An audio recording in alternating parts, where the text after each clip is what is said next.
Keaton Flores was 42, a senior solutions strategist whose name rarely appeared on company press releases.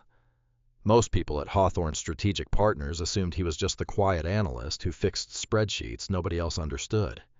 He drove an aging Honda Accord, carried the same leather briefcase for years, and ate lunch alone 3 floors below his office. What they didn't know was that a $24 million healthcare contract existed largely because of his work. Then the presentation began and every critical slide disappeared, while Ryan Calloway calmly watched from across the table. Before we continue, drop a comment telling me which country you're watching from and what your local time is right now. And if you enjoy stories about betrayal patience and quiet people proving everyone wrong, consider subscribing so you won't miss the next chapter. The headquarters of Hawthorne Strategic Partners occupied 12 floors of a glass tower overlooking the Mississippi River in downtown Minneapolis. The firm liked appearances. The lobby featured polished marble floors, large digital displays rotated through success stories, client testimonials, and photographs of executives shaking hands with healthcare CEOs. Visitors saw confidence. Employees saw politics. Keaton Flores understood the difference. For 11 years, he had worked on the 9th floor, not the executive floor, not the client-facing floor, the 9th floor, the place where problems arrived after someone else had already failed. When a project went off schedule, it landed on Keaton's desk. When a client threatened to leave, Keaton got the call. When financial models stopped making sense, people quietly asked him to take a look. Then they usually forgot about him again. He was fine with that. At 7:05 every morning, his aging Honda Accord rolled into the same parking garage. At 7:12, he entered the building carrying a worn leather briefcase. At 7:15, he poured coffee from the employee kitchen and started working. Most days, nobody noticed. Keaton preferred it that way. The noise of corporate life exhausted him. The endless self-promotion, the performative enthusiasm, the competition to appear more important than everyone else. He had learned years ago that results lasted longer than attention. That philosophy had built a quiet reputation inside the company. Not a glamorous reputation, but a valuable one. The people who actually understood how Hawthorne generated revenue knew exactly who Keaton Flores was. Unfortunately, the people making decisions often listened to someone else. That someone else was Ryan Calloway. Ryan occupied the corner office near the client relations department. 39 years old, perfect haircut, perfect suits, perfect smile. He could walk into a room full of strangers and leave with 20 business cards. Clients remembered him. Executives loved him. Conference audiences applauded him. Ryan knew how to tell stories. He knew how to make ordinary ideas sound revolutionary. And he knew exactly how much attention he deserved, at least in his own mind. For years, Ryan and Keaton had existed in an uneasy balance. Ryan brought in opportunities. Keaton solved problems. Ryan made promises. Keaton figured out how to keep them. Neither man openly challenged the arrangement until North Valley Health Network appeared. The opportunity arrived in early January. North Valley operated 22 hospitals across Colorado, Wyoming, and Utah. More than 12,000 employees. Annual operating expenses exceeding $3 billion. Their leadership team wanted to modernize logistics staffing systems, procurement processes, and operational forecasting. The consulting contract was worth $24 million, the largest healthcare project Hawthorne had pursued in nearly 5 years. Winning it would change the company. Losing it would hurt. A lot. Monica Reeves, Hawthorne's CEO, personally announced the project during a leadership meeting. The room had been packed. Directors, managers, analysts. Everyone knew what was at stake. Monica stood beside a large screen displaying the North Valley logo. "We have one chance," she said. "One." Nobody spoke. "We need our strongest team." Her eyes moved across the room. Then she pointed toward Ryan. "You'll lead client communications." Ryan smiled immediately. Several executives nodded. No surprise there. Then Monica looked toward the back of the room, toward Keaton. "And Keaton will oversee strategic design." That got people's attention. Not because Keaton lacked ability, because Monica rarely highlighted him publicly. Ryan's smile tightened for a fraction of a second. Most people missed it. Keaton noticed. Then the moment disappeared. The meeting continued. Deadlines were assigned, responsibilities distributed, budgets approved. But something had shifted. For the first time, the company's biggest opportunity depended heavily on Keaton's work. Over the following weeks, that reality became impossible to ignore. The deeper North Valley's challenges were analyzed, the more valuable Keaton became. The hospital network's staffing models were outdated. Supply chain costs had increased by nearly 19%. Scheduling inefficiencies were creating millions in unnecessary expenses. The situation was complicated, messy, exactly the type of problem Keaton enjoyed. He spent hours studying operational reports, financial statements, transportation data, procurement records. Patterns emerged, then solutions, then strategies. Every day the proposal grew stronger, and every week executives became more impressed, especially Monica. One Thursday afternoon, she stopped by a project review meeting. The conference room contained 8 people. Ryan was presenting. Keaton sat quietly near the end of the table, as usual. Halfway through the discussion, Monica interrupted. Where did this forecasting model come from? Ryan glanced at the screen. The team built it. Monica kept looking. No. She pointed at a series of projections. This section. Ryan hesitated. For a second, then another. Finally, he answered. Keaton developed that framework. Monica turned. Her eyebrows rose slightly. Really? Keaton nodded. Nothing more. Monica studied the numbers again. Then she smiled. This may be the strongest analysis we've submitted all year. Silence settled over the room. Only briefly, but long enough for everyone to understand exactly who had produced the most important part of the proposal. Long enough for Ryan to hear it. Long enough for something cold to enter the atmosphere. The meeting ended 15 minutes later. Employees gathered laptops and notebooks. Chairs slid across the floor. People left. Ryan remained seated. So did Keaton. The room emptied around them. For several moments, neither man spoke. Then Ryan leaned back. Looks like you're becoming popular. His tone sounded casual, almost friendly. Almost. Keaton closed his laptop. I'm just doing my job. Ryan laughed softly. That's what I always liked about you.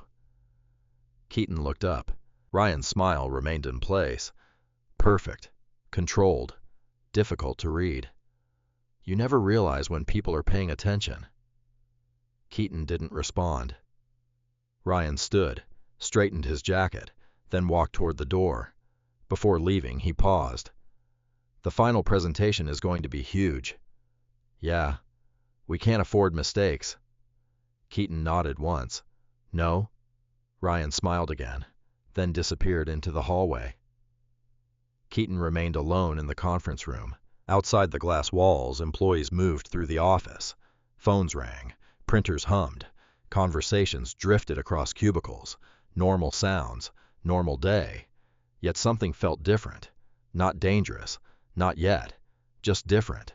The kind of feeling a person gets before a storm arrives. The project was entering its most important phase. The final proposal still needed weeks of work. Millions of dollars depended on its success. Executives were watching closely. Clients were asking harder questions. Pressure was increasing. And for the first time in years, Keaton Flores had become visible.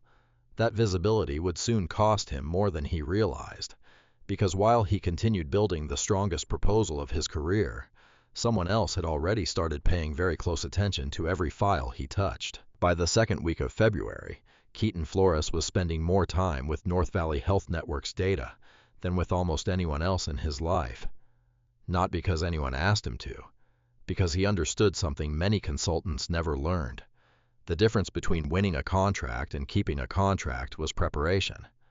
Most consulting firms focused on impressive presentations. Keaton focused on finding problems before clients discovered them themselves. Every morning began the same way. Coffee, emails, data, then hours of analysis.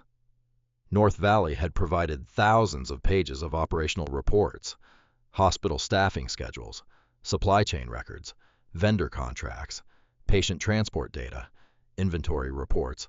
Most people saw spreadsheets. Keaton saw patterns. On one monitor, he tracked labor costs across 22 facilities. On another, he mapped procurement inefficiencies. By the end of each day, new opportunities emerged. Some were small, others represented millions of dollars. One Tuesday night, after nearly 3 hours reviewing transportation expenses, he discovered a scheduling flaw that was costing North Valley approximately $3.8 million annually. The issue had existed for years. Nobody had connected the data points. Until now. Keaton leaned back in his chair, looked at the numbers again, then smiled. A rare occurrence, not because he enjoyed proving people wrong, because he enjoyed solving puzzles. The next morning, he added the finding to the proposal, then moved on. That was how he worked. No celebration, no announcement, just progress, day after day, week after week. Meanwhile, the pressure inside Hawthorne's strategic partners continued growing. North Valley wasn't just another client. The contract had become the company's primary focus. Executives asked for updates constantly. Department heads wanted previews. Finance teams requested forecasts. Everyone suddenly cared. Everyone except Keaton. His attention remained fixed on the work itself. One evening, shortly after 8:30 p.m., he was still in the office when Jordan Ellis walked into his workspace carrying a tablet. Jordan managed systems administration for several departments. 34 years old, practical, blunt, the type of person who trusted machines more than people. "You're still here?" Jordan asked. Keaton glanced at the clock. "Apparently." Jordan laughed. "I thought everyone left." "They did." Jordan set the tablet down. "What are you working on now?" Keaton pointed toward a series of forecasting models. "Supply chain optimization." Jordan stared at the screen. "That looks painful." "It is." "Good." Keaton smiled slightly. Jordan noticed several external drives connected to the workstation. "What's all that?" "Backups." Jordan nodded approvingly. "Smart." Keaton turned his chair. "The proposal is getting too important." "Exactly." Jordan folded his arms. "People only care about cybersecurity after something goes wrong." "Which means it's already too late." "Now you're speaking my language." For the next 20 minutes, they discussed system security, access permissions, version history, data protection. The conversation eventually led Jordan to suggest additional safeguards. By the end of the evening, they had created multiple backup layers. One version stored on the company server, another on a secured cloud environment, a third archived with timestamp protection, and a fourth stored on an encrypted drive Keaton kept personally. It seemed excessive, but Keaton preferred excessive, especially when millions of dollars were involved. The following week, he completed the first fully integrated version of the North Valley proposal. It was unlike anything Hawthorne had presented in years. Financial projections, operational restructuring, vendor consolidation, technology modernization, staffing optimization. Every recommendation connected directly to measurable outcomes. The projected savings exceeded $40 million over 5 years. Even Monica Reeves seemed impressed. During a leadership review, she spent nearly 15 minutes studying the proposal. Finally, she looked up. "This is exceptional." The room grew quiet. Several executives nodded. Monica continued. "If the presentation goes well, we have a real chance." Keaton simply acknowledged the compliment. Across the table, Ryan remained silent. Not upset, not outwardly, just silent. After the meeting ended, several managers approached Keaton with questions. For perhaps the first time in his career, people wanted his opinion, his actual opinion, not just his work. That attention followed him into the hallway, into the elevator, into the parking garage, and each time Keaton noticed Ryan watching from somewhere nearby. Not openly, just enough. The pattern became difficult to ignore. Several days later, Ryan stopped by Keaton's office. No meeting scheduled, no apparent reason, just a casual visit, at least on the surface. Ryan leaned against the doorway. "How's our masterpiece coming along?" Keaton continued typing. "Almost finished." "Can I see the final version?" Not yet. Ryan smiled. Protective. Careful. Ryan chuckled. Same thing. No. Keaton finally looked up. They're different.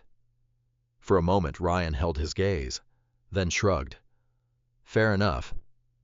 The conversation seemed harmless, yet after Ryan left, Keaton sat quietly for several seconds, thinking, not because of what Ryan said, because of how often he had started asking.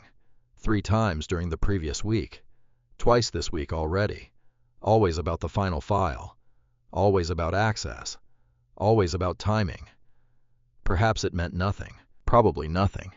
Still, Keaton made a note of it, a habit he had developed years ago. Pay attention to small things. Major problems often began there. The first genuinely strange incident occurred 3 nights later. It was nearly 10 o'clock. Most employees had gone home. The office sat in near silence. Only cleaning crews remained.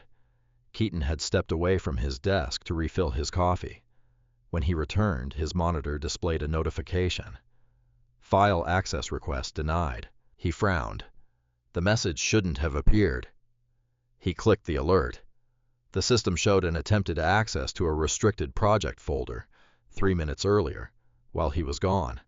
The request originated from an internal company account. Not unusual, except that nobody should have been requesting access. The folder wasn't shared. Keaton studied the log, then copied the information into a notebook. He didn't report it. Not yet. One alert proved nothing. Could have been a system error. Could have been an automated process. Could have been anything. The next morning, he asked Jordan. Jordan reviewed the entry. Interesting. What do you think? Jordan zoomed into the metadata. Looks like a manual request. Someone trying to open the folder. Possibly. Jordan paused. Could also be accidental. Keaton nodded. Neither man sounded convinced. Jordan eventually closed the report. If it happens again, tell me. I will. Unfortunately, it did happen again. Twice, then a third time. Different hours, different requests, same project, same restricted folders. By late February, a quiet concern had settled into the back of Keaton's mind. Nothing dramatic, nothing he could prove, just enough to keep him alert. The proposal was nearly complete now.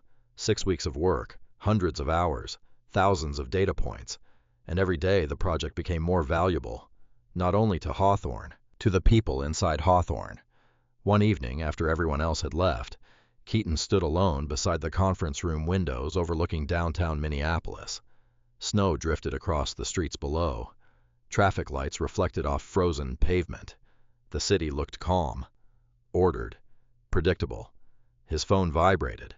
A calendar notification. Final presentation rehearsal. 10 days away. Then the client meeting. Then the decision. Everything was approaching quickly. Keaton returned to his desk and opened the proposal one more time. He reviewed the numbers, the forecasts, the recommendations. Every figure matched, every chart worked, everything was ready. Yet before shutting down for the night, he created another backup, then another, then one more, just in case. Because somewhere beneath the confidence he felt about the project itself, another feeling had begun to grow, a feeling that someone was paying far too much attention to work that wasn't theirs. And within a few days, that suspicion would become impossible to ignore. The rehearsal was supposed to be routine, nothing more than a final internal review before Hawthorne Strategic Partners presented its proposal to North Valley Health Network. 1 hour, one conference room, a handful of executives. Then everyone would go back to work. At least that had been the plan. Instead, it became the first moment Keaton Flores realized the project was no longer just about winning a contract. It had become something else, something personal. The rehearsal took place on a Thursday morning, 9 days before the client presentation. Conference room Atlas occupied the northwest corner of the 11th floor. Floor-to-ceiling windows overlooked downtown Minneapolis. Snow-covered rooftops. Traffic crawled through intersections below. Inside, executives gathered around a long walnut table. Monica Reeves sat near the center. Several directors joined remotely. Finance representatives occupied seats along the wall. Ryan Calloway arrived 5 minutes late, as usual. coffee in hand, confident smile, perfect suit. Nobody commented. Nobody ever did. Keaton connected his laptop to the room display and opened the proposal. Nearly 6 weeks of work filled the screen. Hundreds of slides, charts, forecasts, operational models, savings projections. Every number had been checked repeatedly. Every recommendation supported by data. Monica glanced toward him. Ready? Keaton nodded, then began. The first 15 minutes surprised everyone, including Ryan. Keaton wasn't a natural performer. He never would be. But he knew the material better than anyone alive, and that mattered. Questions came quickly. He answered them. Finance challenged assumptions. He produced supporting evidence. Operations questioned implementation timelines. He explained contingencies. A director pushed back on projected savings. Keaton opened supplementary models and showed exactly how the calculations worked. One objection after another disappeared, not because he argued loudly, because he had answers. The room gradually changed. People stopped checking phones, stopped multitasking, stopped interrupting. They started listening. Monica leaned forward several times, taking notes. As the rehearsal continued, something became obvious. This proposal was far stronger than anyone expected. By slide 72, the room had become completely engaged. Even Ryan seemed surprised, though not pleasantly surprised. Keaton noticed small changes. The way Ryan crossed his arms, the way he stopped smiling, the way he looked at Monica whenever she complimented certain sections. Nothing dramatic, just details, the kind Keaton always noticed. When the presentation ended, silence lingered for several seconds. Then Monica spoke. "That was excellent."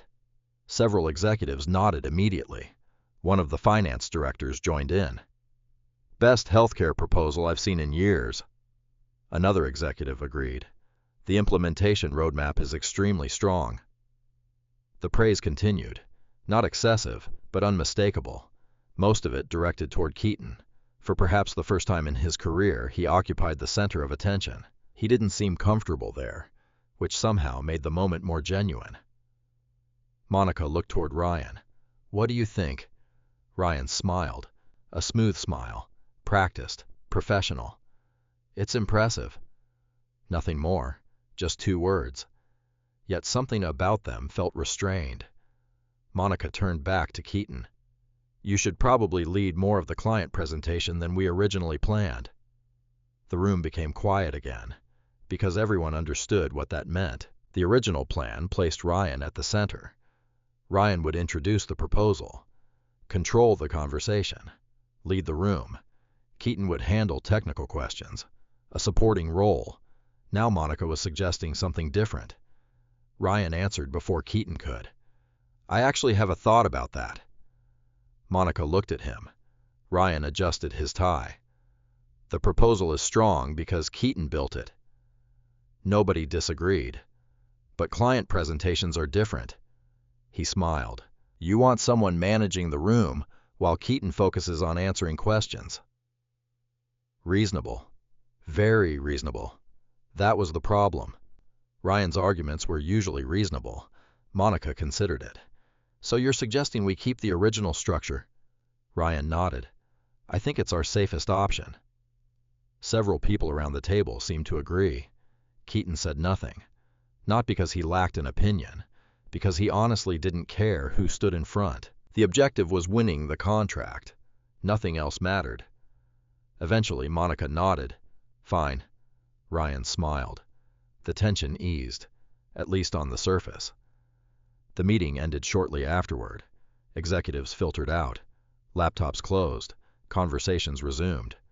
Soon, only a few people remained. Keaton began disconnecting equipment, packing cables, saving notes. The conference room slowly emptied. Then Ryan approached. "Nice job." Keaton looked up. "Thanks. You've really turned this into something." Keaton returned to packing. "There was good data." Ryan laughed softly. "Always humble." The comment sounded harmless, yet something about Ryan's tone lingered. He remained standing beside the table, not leaving, not saying anything else, just standing there, watching. Eventually, Ryan spoke again. Mind if I see the latest version? Keaton paused. Which one? The final deck. I'll send the review copy. Ryan tilted his head. The review copy. Same one everyone else gets. For a moment, Ryan's expression changed. Barely. Almost invisible. Then the smile returned. Still keeping secrets? No. Keaton zipped his laptop case. Just controlling versions. Ryan chuckled. You trust computers more than people. Sometimes. That answer seemed to amuse Ryan. He laughed again, then finally left. The conversation should have ended there, but it didn't. Because the next afternoon, something unexpected happened. Keaton was reviewing financial projections when Ryan appeared outside his office carrying a tablet. Got a second? Sure. Ryan stepped inside. I need a favor. Keaton waited. My laptop froze during a client call. So call it? I did. Ryan smiled. They need 20 minutes. And, Ryan pointed toward Keaton's computer bag, can I borrow yours for a few minutes? A simple request, nothing unusual. Coworkers borrowed equipment all the time, especially in consulting firms. Keaton hesitated. Not because he distrusted Ryan, not exactly, because the timing felt strange. Still refusing would look ridiculous. He handed over the laptop. Ryan thanked him and walked away. 4 minutes later, he returned. Exactly 4. Keaton noticed because he happened to check the time. Ryan placed the laptop on the desk. Appreciate it. No problem. Ryan lingered, again, long enough to seem slightly unusual. Then he glanced toward Keaton's monitor. How many backups do you have for this thing now? Keaton looked up. What thing? The proposal. Ryan laughed. You treat it like nuclear launch codes. Keaton shrugged. Important projects deserve backups. Ryan nodded slowly. Where do you keep them all? The question arrived casually. Too casually. Keaton felt something tighten inside his chest. A warning. Small, instinctive. The kind that appears before logic catches up. He answered carefully. Different places. Ryan smiled. Fair enough. Then he left. This time for good. The office became quiet again. Keaton stared toward the doorway, thinking. The conversation replayed itself in his mind. Not because anything specific had happened, because several small details suddenly aligned. Repeated requests for access, repeated questions about versions, repeated interest in backup systems. Individually, they meant nothing. Together, they formed a pattern. Keaton didn't jump to conclusions. That wasn't his nature. Evidence mattered. Facts mattered. Feelings did not. Yet as the afternoon progressed, he found himself checking system logs, reviewing access permissions, verifying backup timestamps. Everything appeared normal. No missing files, no unauthorized edits, no alerts, nothing. By evening, he felt almost foolish. Maybe he was imagining things. Maybe pressure was affecting his judgment. Maybe Ryan was simply curious.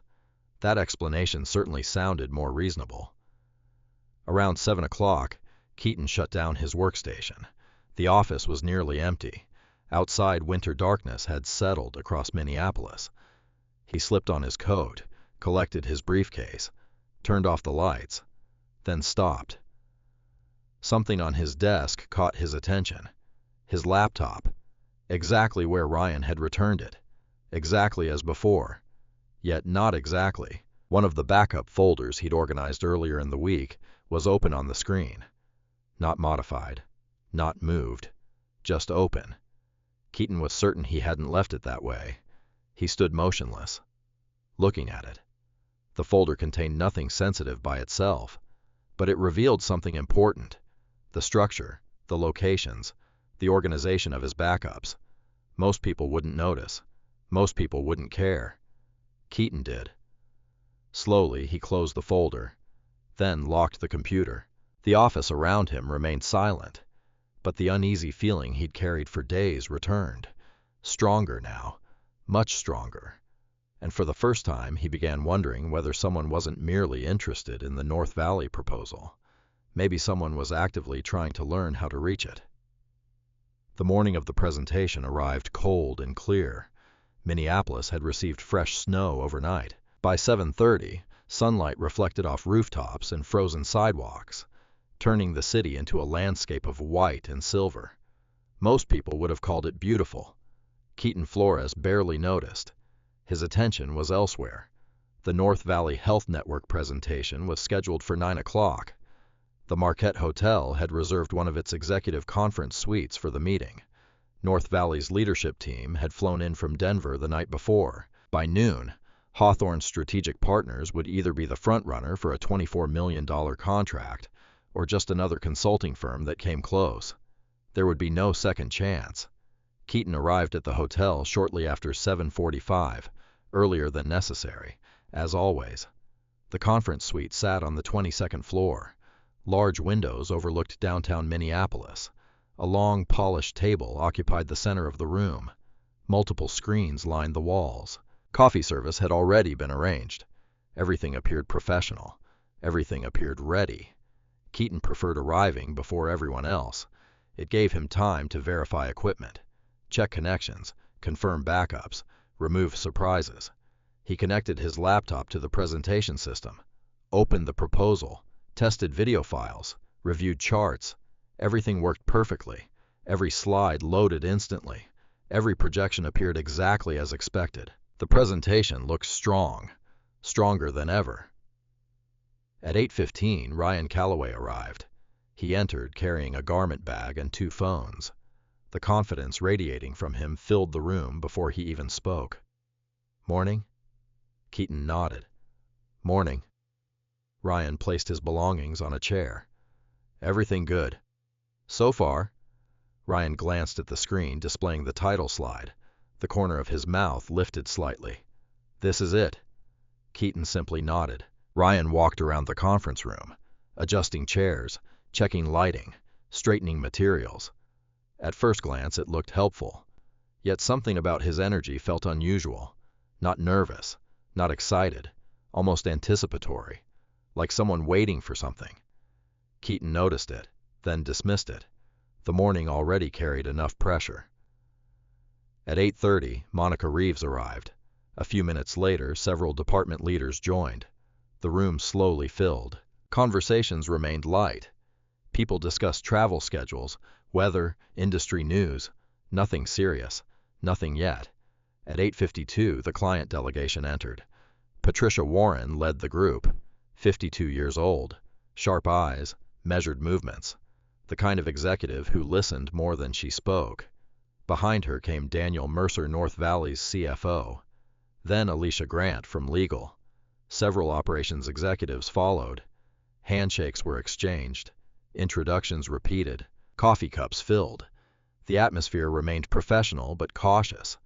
Everyone understood the stakes.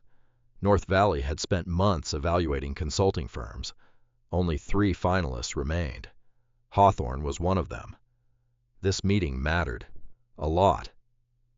At exactly 9 o'clock, Monica welcomed everyone. Brief introductions followed. Then she turned toward Ryan. Ryan stood smoothly, perfectly prepared, perfectly confident, just as planned.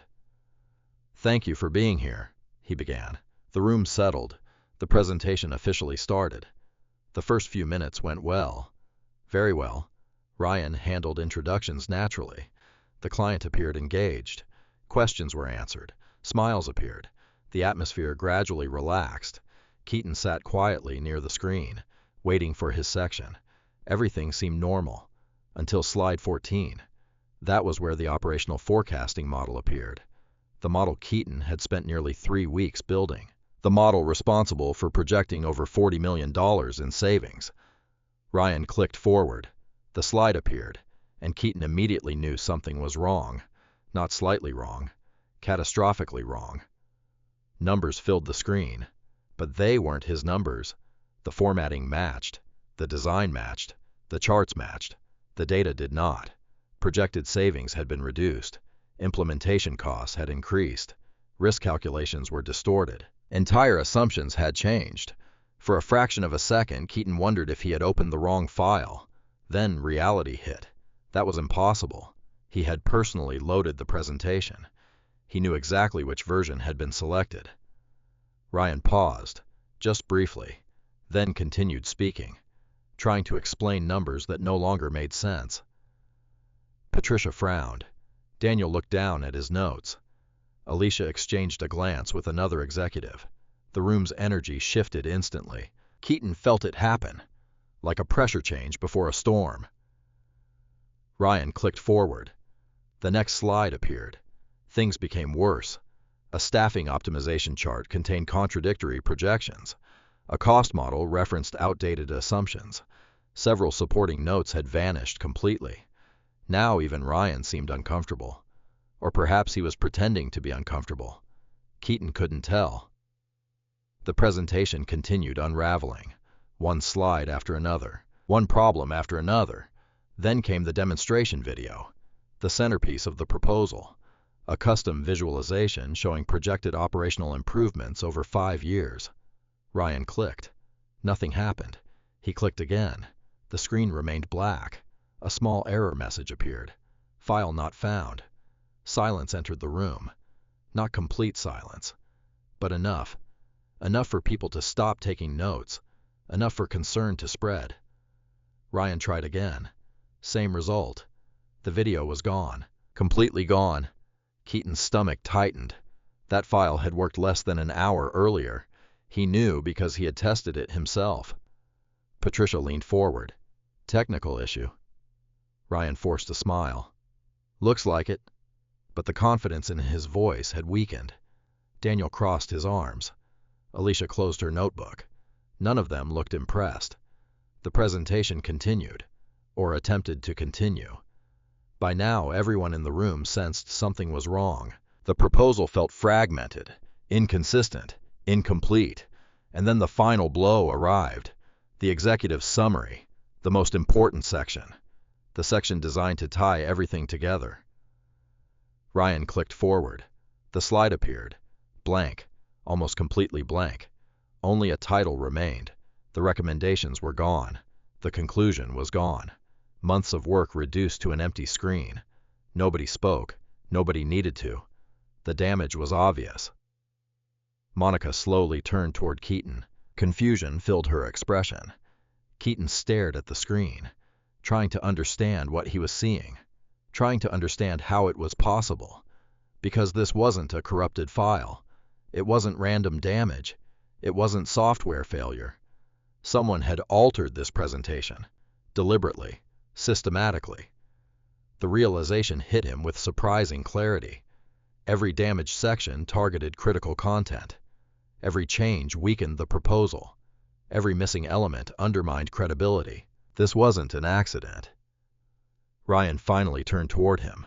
The room watched, waiting. Then Ryan spoke. Keaton.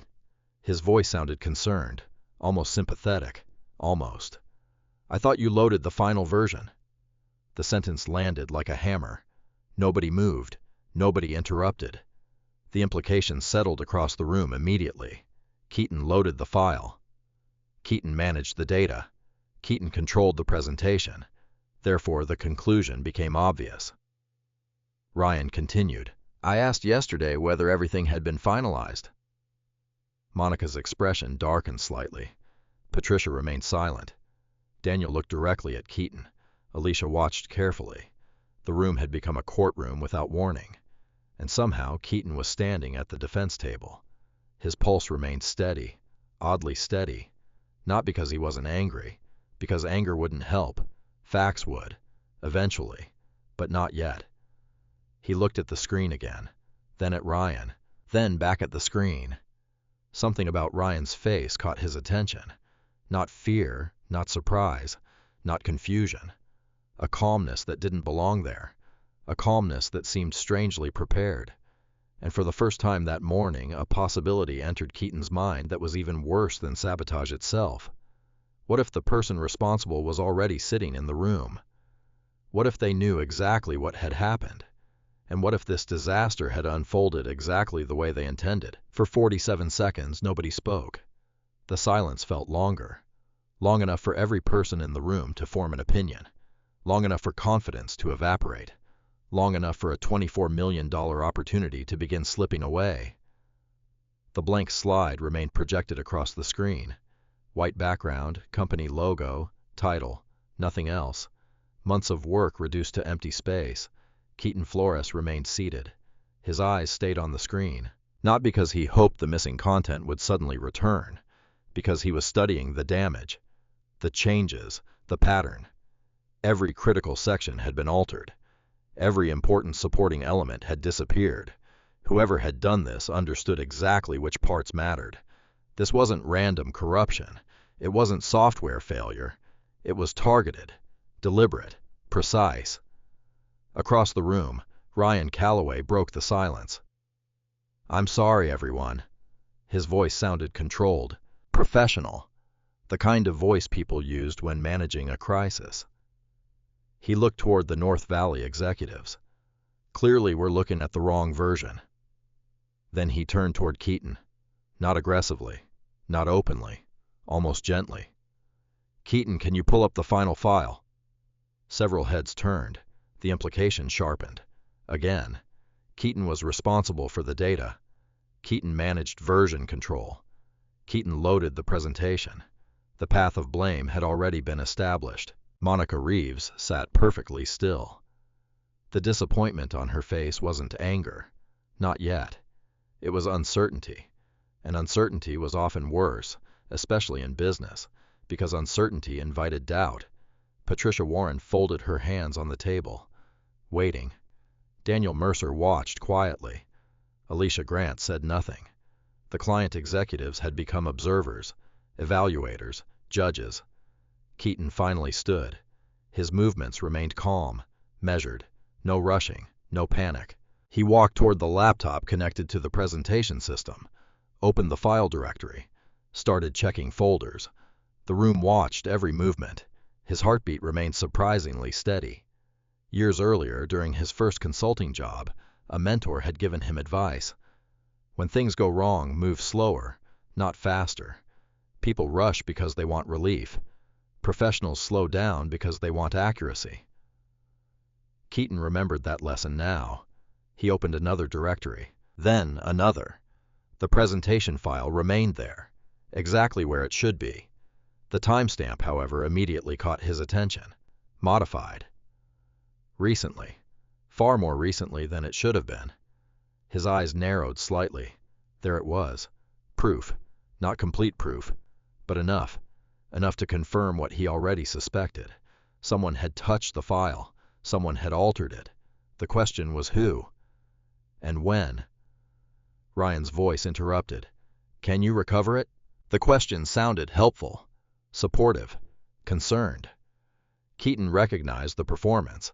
He didn't respond immediately. Instead, he continued checking directories. Then he found something. A local backup, one of several. Not the master archive, not the secure cloud version, but a backup nonetheless. Relief appeared, only briefly. He clicked it. The file began loading. Several people shifted in their chairs. Hope returned to the room. Maybe the situation could still be salvaged. Maybe. The presentation opened. For 2 seconds. Then an error message appeared. File unavailable. Linked assets missing. The video package failed to load. Several embedded charts disappeared. The room seemed to sink another level. Ryan exhaled dramatically. Damn. The word sounded genuine. Almost. Monica rubbed her forehead. Patricia glanced toward Daniel. Daniel's expression revealed nothing. Alicia remained unreadable. Keaton checked another backup. Same result. Another. Same. The issue wasn't just the presentation itself. Supporting files had been removed too. Systematically. Whoever sabotaged the proposal had gone further than he initially realized. Much further. The realization created an unexpected reaction inside him.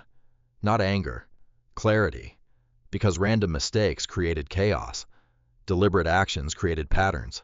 Patterns could be traced. Patterns left evidence. Ryan leaned forward. "What should we do?" The room turned toward him. Naturally, he was the client-facing leader, the visible leader, the one expected to manage situations. Ryan looked at Patricia. We can reschedule. Patricia didn't answer immediately. Instead, she looked toward Keaton. Interesting. Very interesting. For the first time since the disaster began, her attention remained fixed on him. Not Ryan. Him. Keaton noticed. Then she spoke. Mr. Flores. Her voice remained calm. Was this the presentation you expected to see this morning? A direct question. A dangerous question. Every eye in the room shifted toward him. Keaton considered his answer carefully. A reckless response would make him look defensive. Too cautious would make him appear guilty. Facts. Only facts. No. Patricia nodded. Why? Keaton looked at the screen, then back toward her. Because these numbers aren't mine. The room became still again. Ryan immediately reacted. What does that mean? Keaton turned toward him. It means these figures weren't in the version I completed.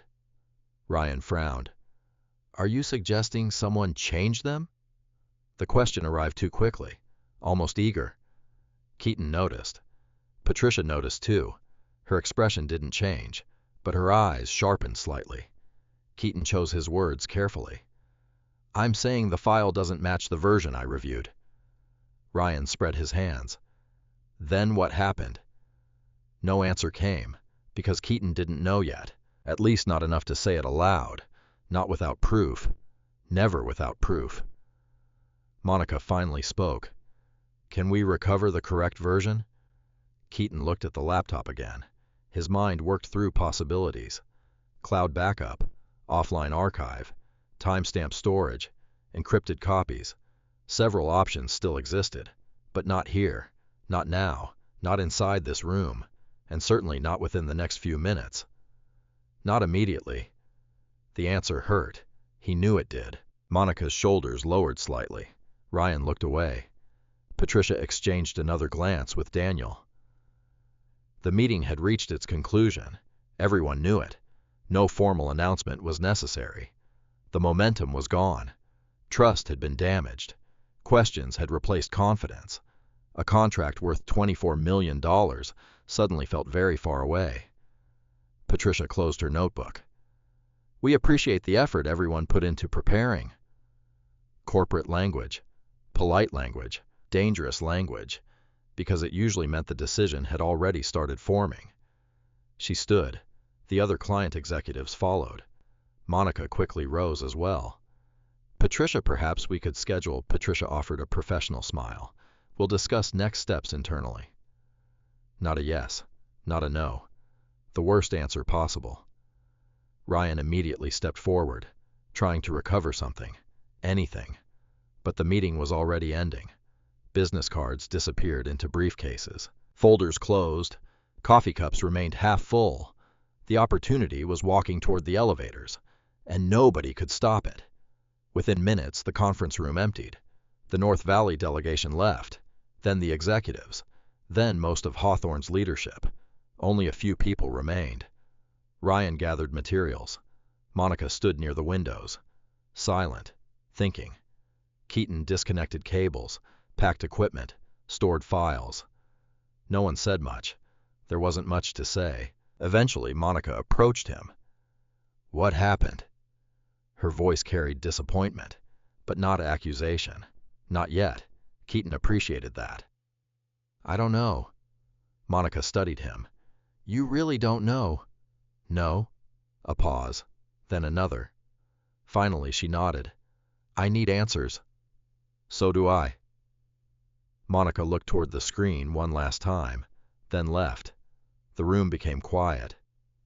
Ryan finished packing his materials. For a moment, he seemed ready to leave as well. Then he stopped, turned toward Keaton, and smiled. Not the confident smile he showed clients, not the polished corporate smile. Something smaller, stranger, gone almost immediately. You'll figure it out. The words sounded harmless, yet something about them felt wrong, very wrong. Then Ryan picked up his briefcase and walked out. Keaton remained alone. The conference room suddenly felt larger than before, colder. He stared through the windows overlooking Minneapolis. Snow drifted between buildings. Traffic moved below. Life continued, unaware that 6 weeks of work had just been destroyed. Slowly he closed the laptop. Then another thought surfaced, one that hadn't occurred to him earlier. The modified timestamp, the missing assets, the damaged backups. Those weren't mistakes. They were evidence, and evidence meant something important. Whoever sabotaged the proposal had left fingerprints behind. They simply didn't realize it yet. Keaton Flores returned to Hawthorne Strategic Partners just after noon. Most employees assumed he would go home. Some probably expected him to spend the rest of the day explaining what had happened. Others likely believed he was sitting somewhere replaying the disaster over and over again. They would have been wrong. Keaton had learned something important years ago. When a situation becomes emotional, evidence becomes more valuable. And evidence disappears quickly, especially when someone knows they have something to hide. The 9th floor was unusually quiet when he stepped off the elevator. Word had already spread. Corporate offices moved faster than social media when something embarrassing happened. People looked up as he walked past, then quickly looked away. Several conversations stopped. Others resumed after he passed. Keaton ignored all of it.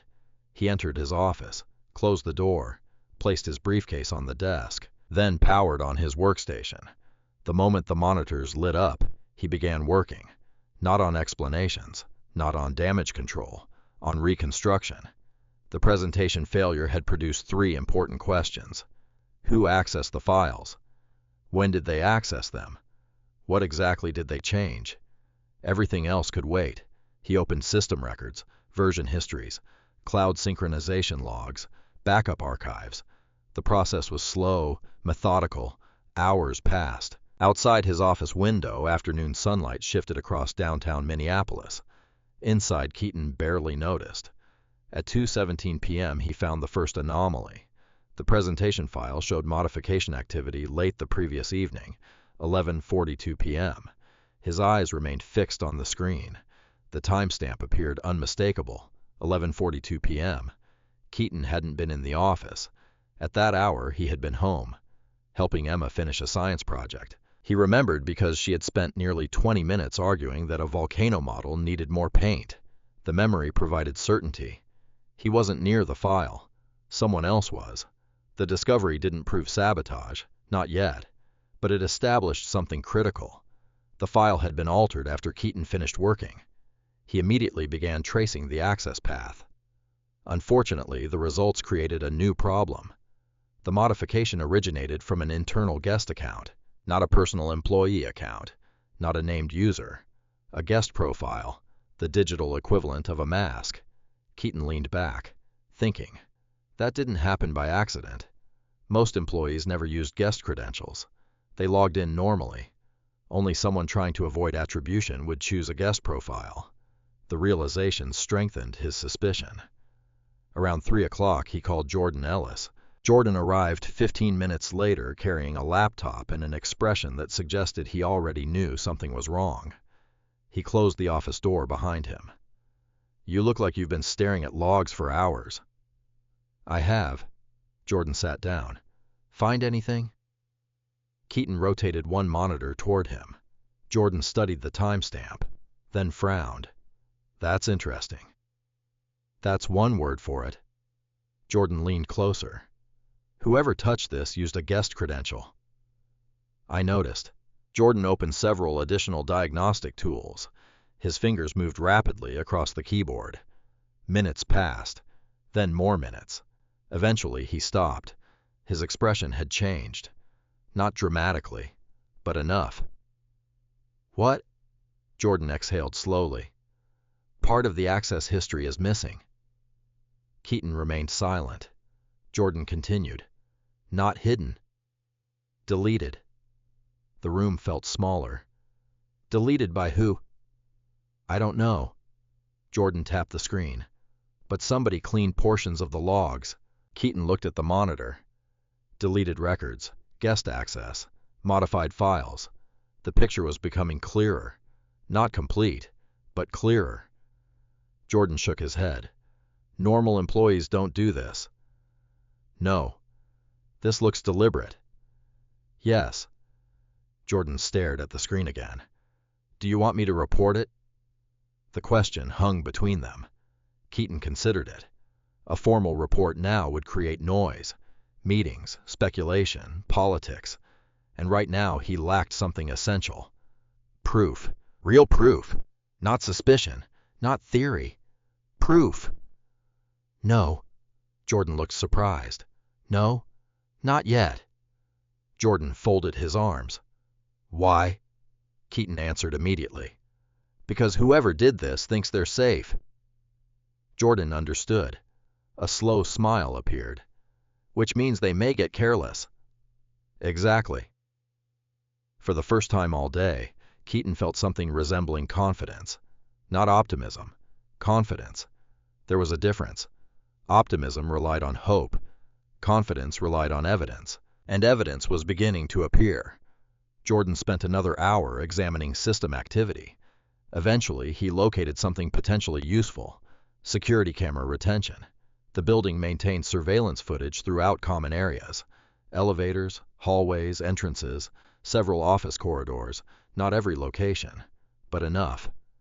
Jordan tapped the screen. The strategy department hallway camera should still have footage. Keaton looked up. How long? 30 days. Can we access it? Jordan nodded. If nobody's overwritten it. That possibility immediately became important, because if someone entered the office at 11:42 p.m., there was a chance the cameras recorded it. A very good chance. Keaton felt the investigation shift. For the first time, the trail moved beyond digital records. People could manipulate files. People could delete logs. People could lie. Security cameras were harder to argue with.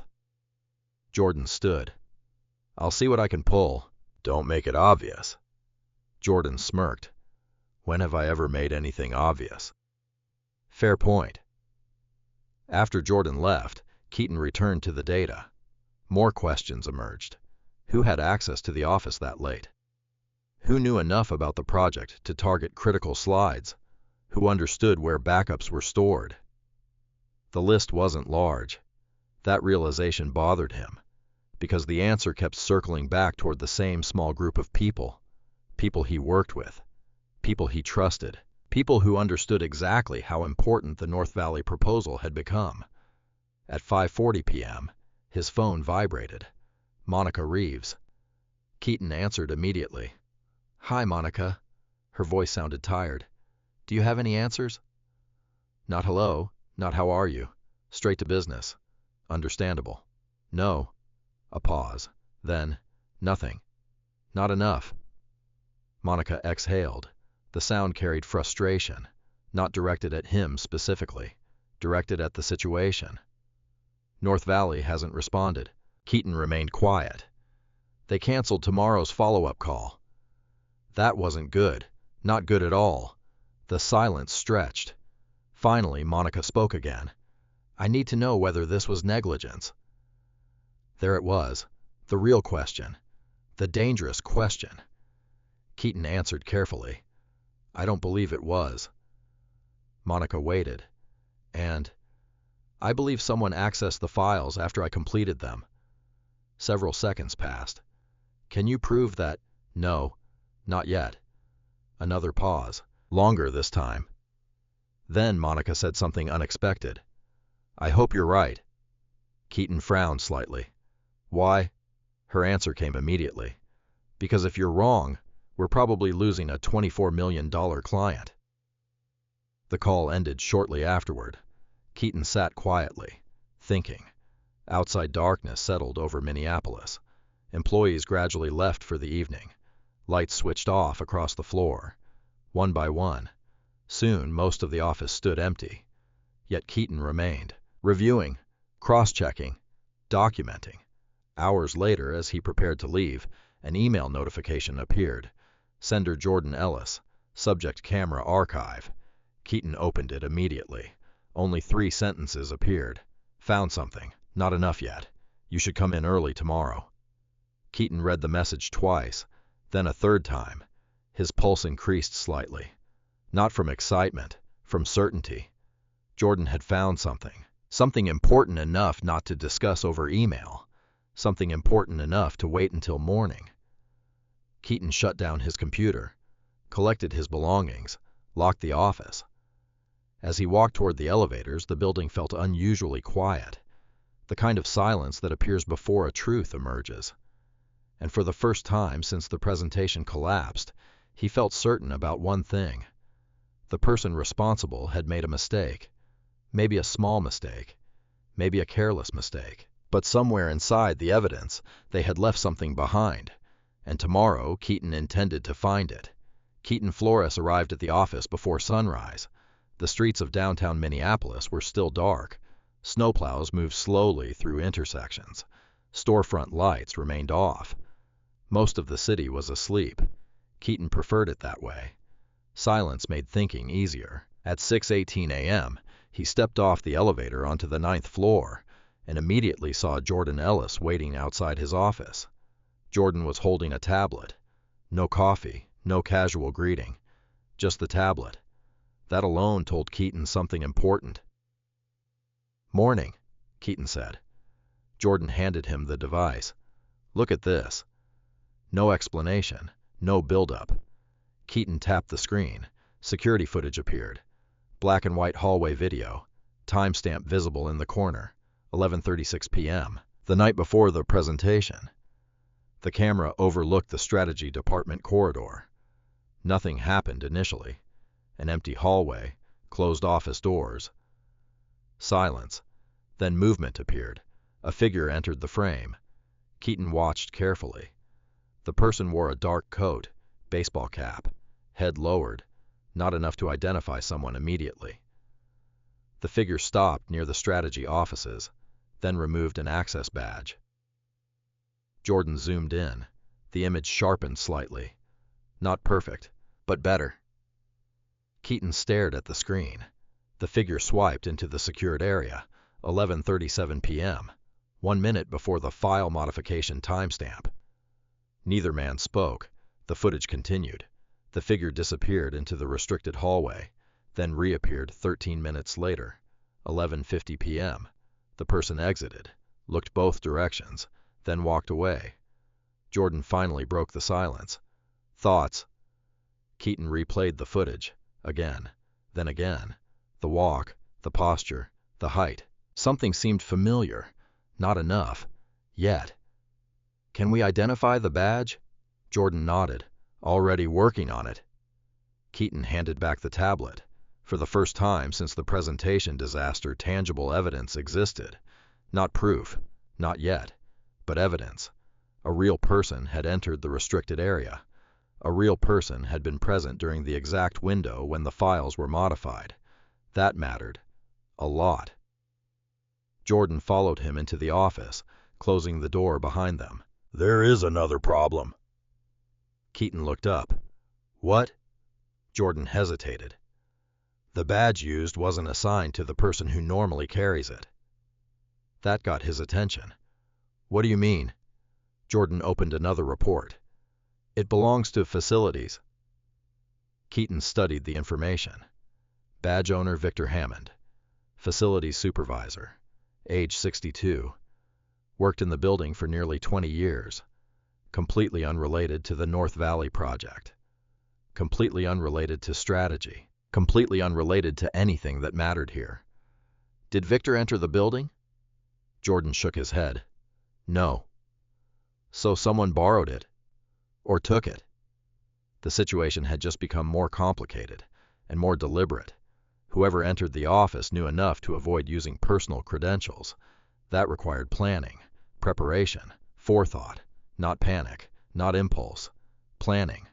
Keaton sat quietly, processing. Across the desk, Jordan watched him. "You thinking what I'm thinking?" "Probably. This wasn't random." "No?" Jordan nodded. "Not even close." The morning continued. Both men worked through records, cross-checking access logs, reviewing timestamps, looking for connections. Yet despite the progress, one reality remained frustratingly clear. They still couldn't directly connect the intrusion to a specific person. Not yet. And without that connection, accusations would accomplish nothing. Around 9 o'clock, employees began arriving. The office slowly filled. Conversation started. Computers powered on. Normal life resumed. Except it wasn't normal. Not for Keaton.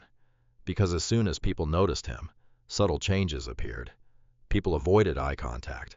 Some nodded awkwardly. Others pretended not to see him. Several conversations stopped when he approached. The story had already spread. The failed presentation, the lost contract, the disaster. People always filled information gaps with assumptions, and assumptions rarely favored the quiet person. Near the elevators, Keaton overheard part of a conversation. Two managers. Neither noticed him. "I heard he loaded the wrong version." "That's what Ryan said." "Unbelievable. $24 million. The conversation ended as they spotted him. Both suddenly became interested in their phones. Keaton kept walking. No reaction, no confrontation, no explanation. People believed what they wanted to believe, for now. At 10:15 a.m., Monica Reeves called an executive update meeting. Not for Keaton, not for Jordan, for leadership. The exclusion was intentional. Everyone understood that, especially Keaton. He wasn't invited, which meant the company was already managing fallout. Damage control had begun. An hour later, Ryan emerged from the meeting room. Confident, relaxed, almost cheerful. The contrast felt strange. A project had collapsed. A major client might leave. Yet Ryan appeared remarkably comfortable. Keaton watched from his office doorway.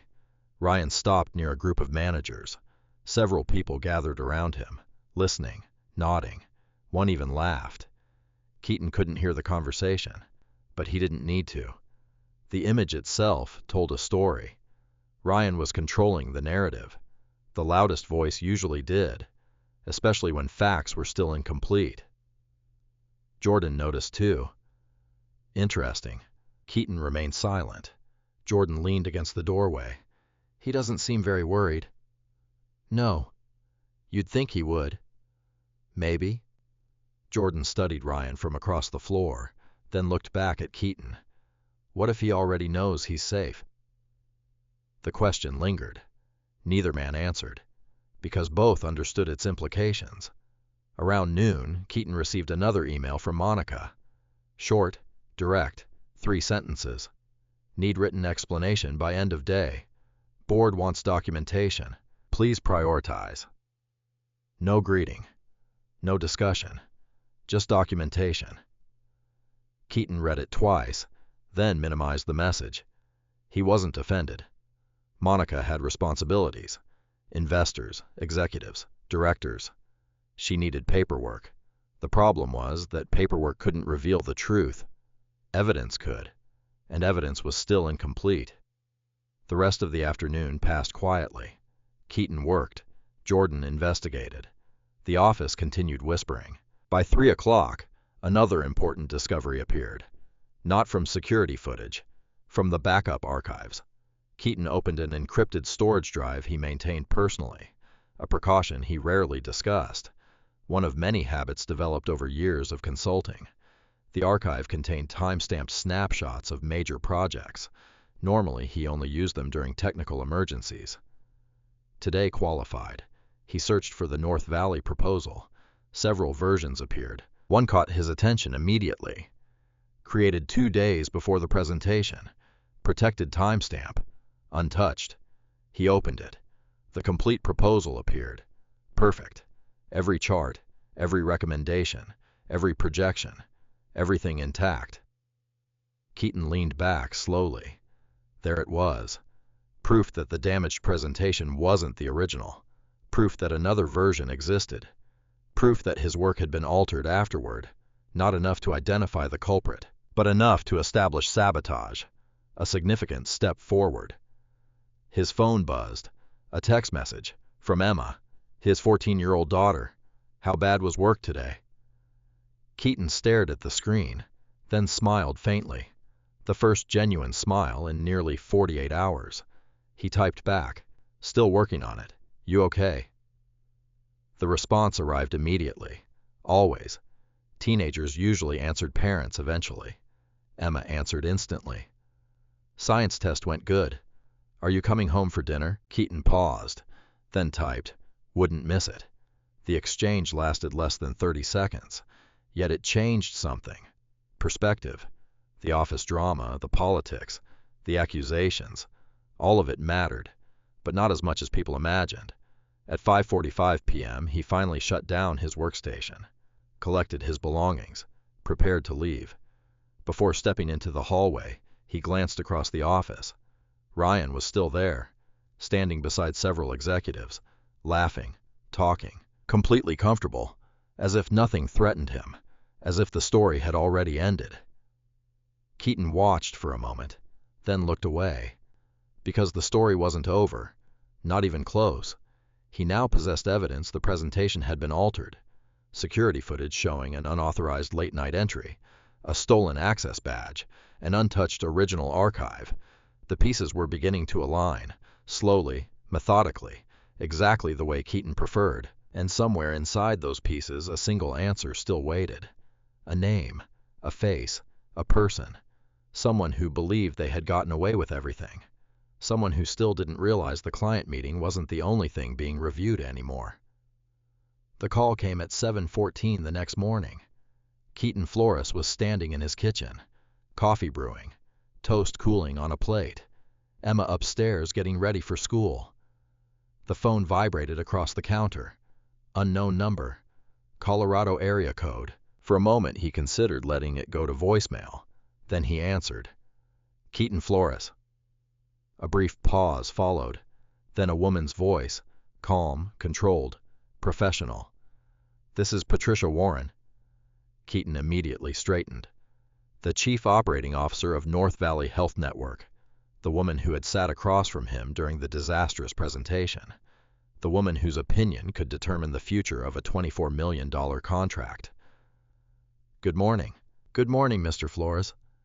No anger, no frustration, no corporate politeness masking disappointment, just calm.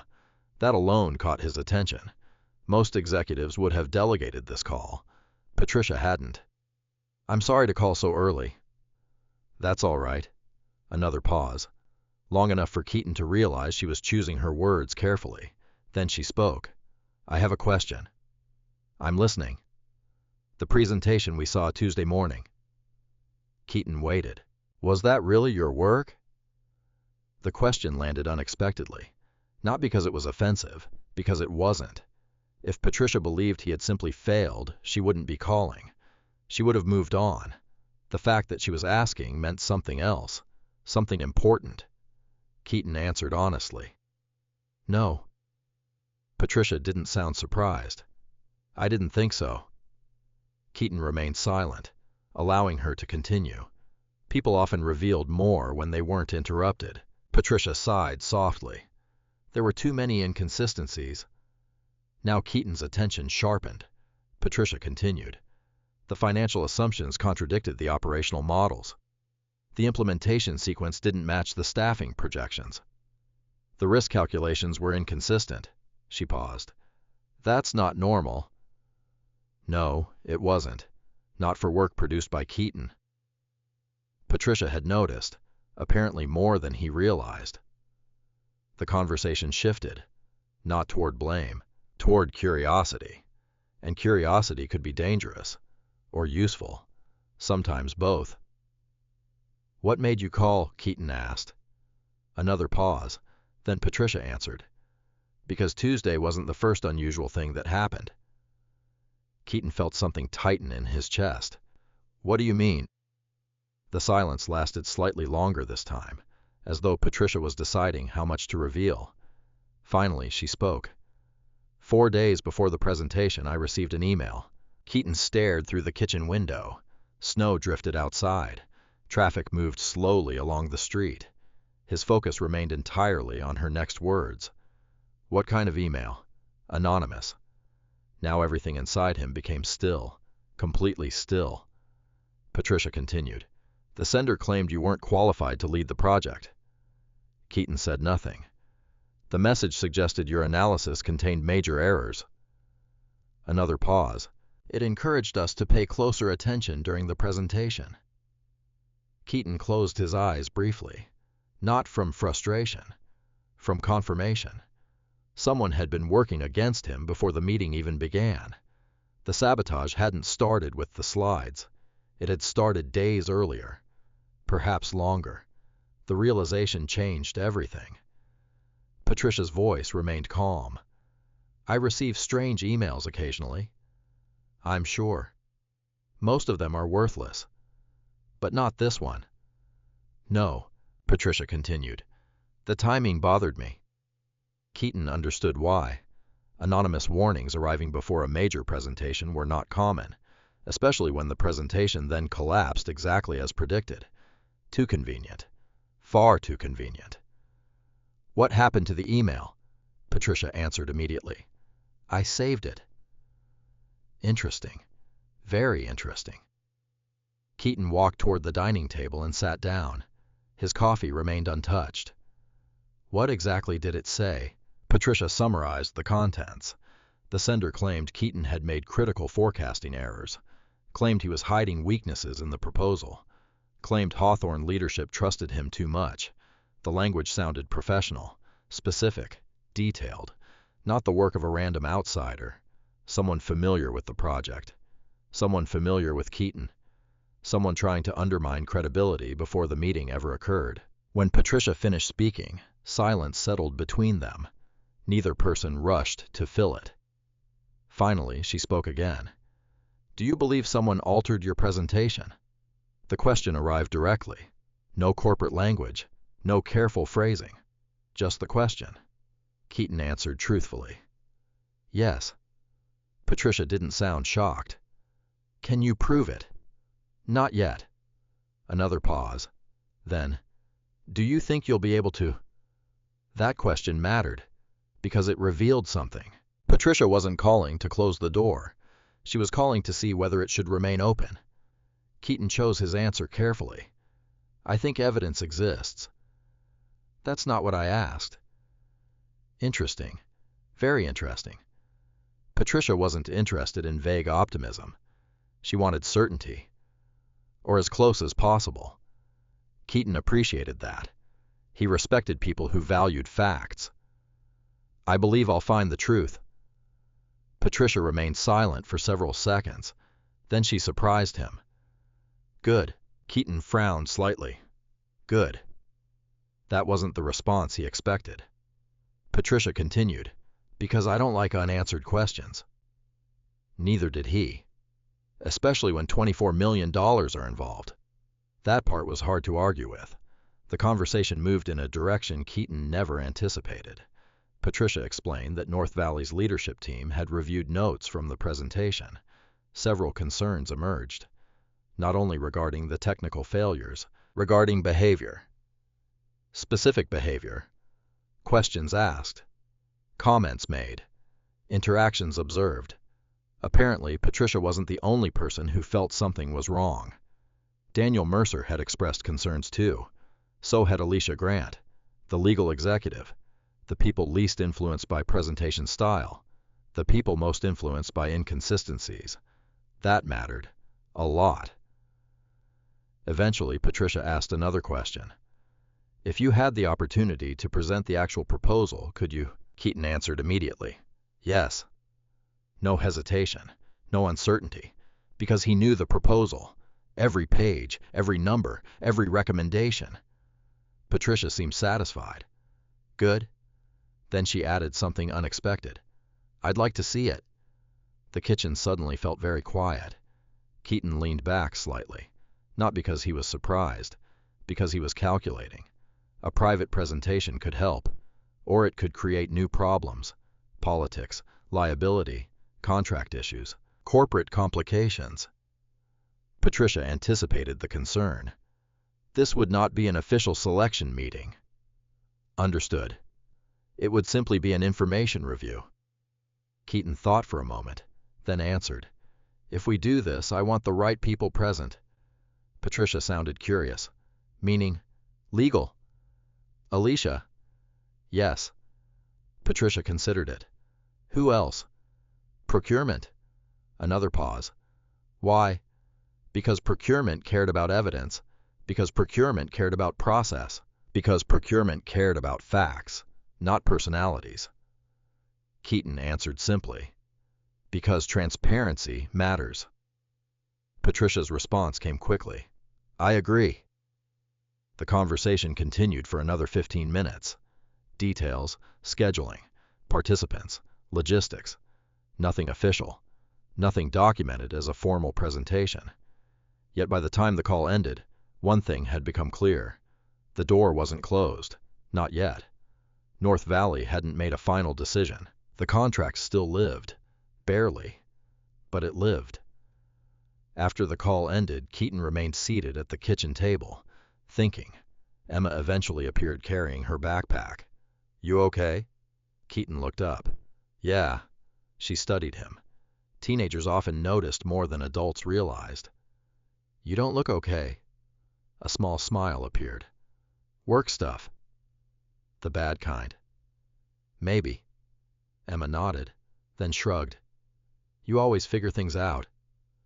The statement sounded simple, casual, almost throwaway, yet it stayed with him long after she left for school. Because confidence worked differently when it came from someone who expected nothing. Emma didn't know about contracts, corporate politics, sabotage, evidence. She only knew her father, and somehow she believed he would solve it. The thought followed him all the way to the office, where another surprise was already waiting. Because while Patricia Warren had decided to call him directly, someone else had also started making moves, and unlike Patricia, their reasons had nothing to do with finding the truth. By the time Keaton Flores arrived at Hawthorne Strategic Partners that morning, he had already made a decision. He wasn't going to defend himself with opinions. He wasn't going to argue with rumors. And he wasn't going to chase people around the office trying to convince them he had been sabotaged. The truth had to stand on its own. Anything less would only create more noise. That philosophy guided every step he took over the next 48 hours. The private review with North Valley Health Network was scheduled for Friday afternoon. Not at Hawthorne. Not at North Valley headquarters. And not through any official client selection process. Patricia Warren had arranged a secure video conference attended by a limited group of executives. No marketing teams, no sales representatives, no observers, just people responsible for evaluating facts. Exactly what Keaton wanted.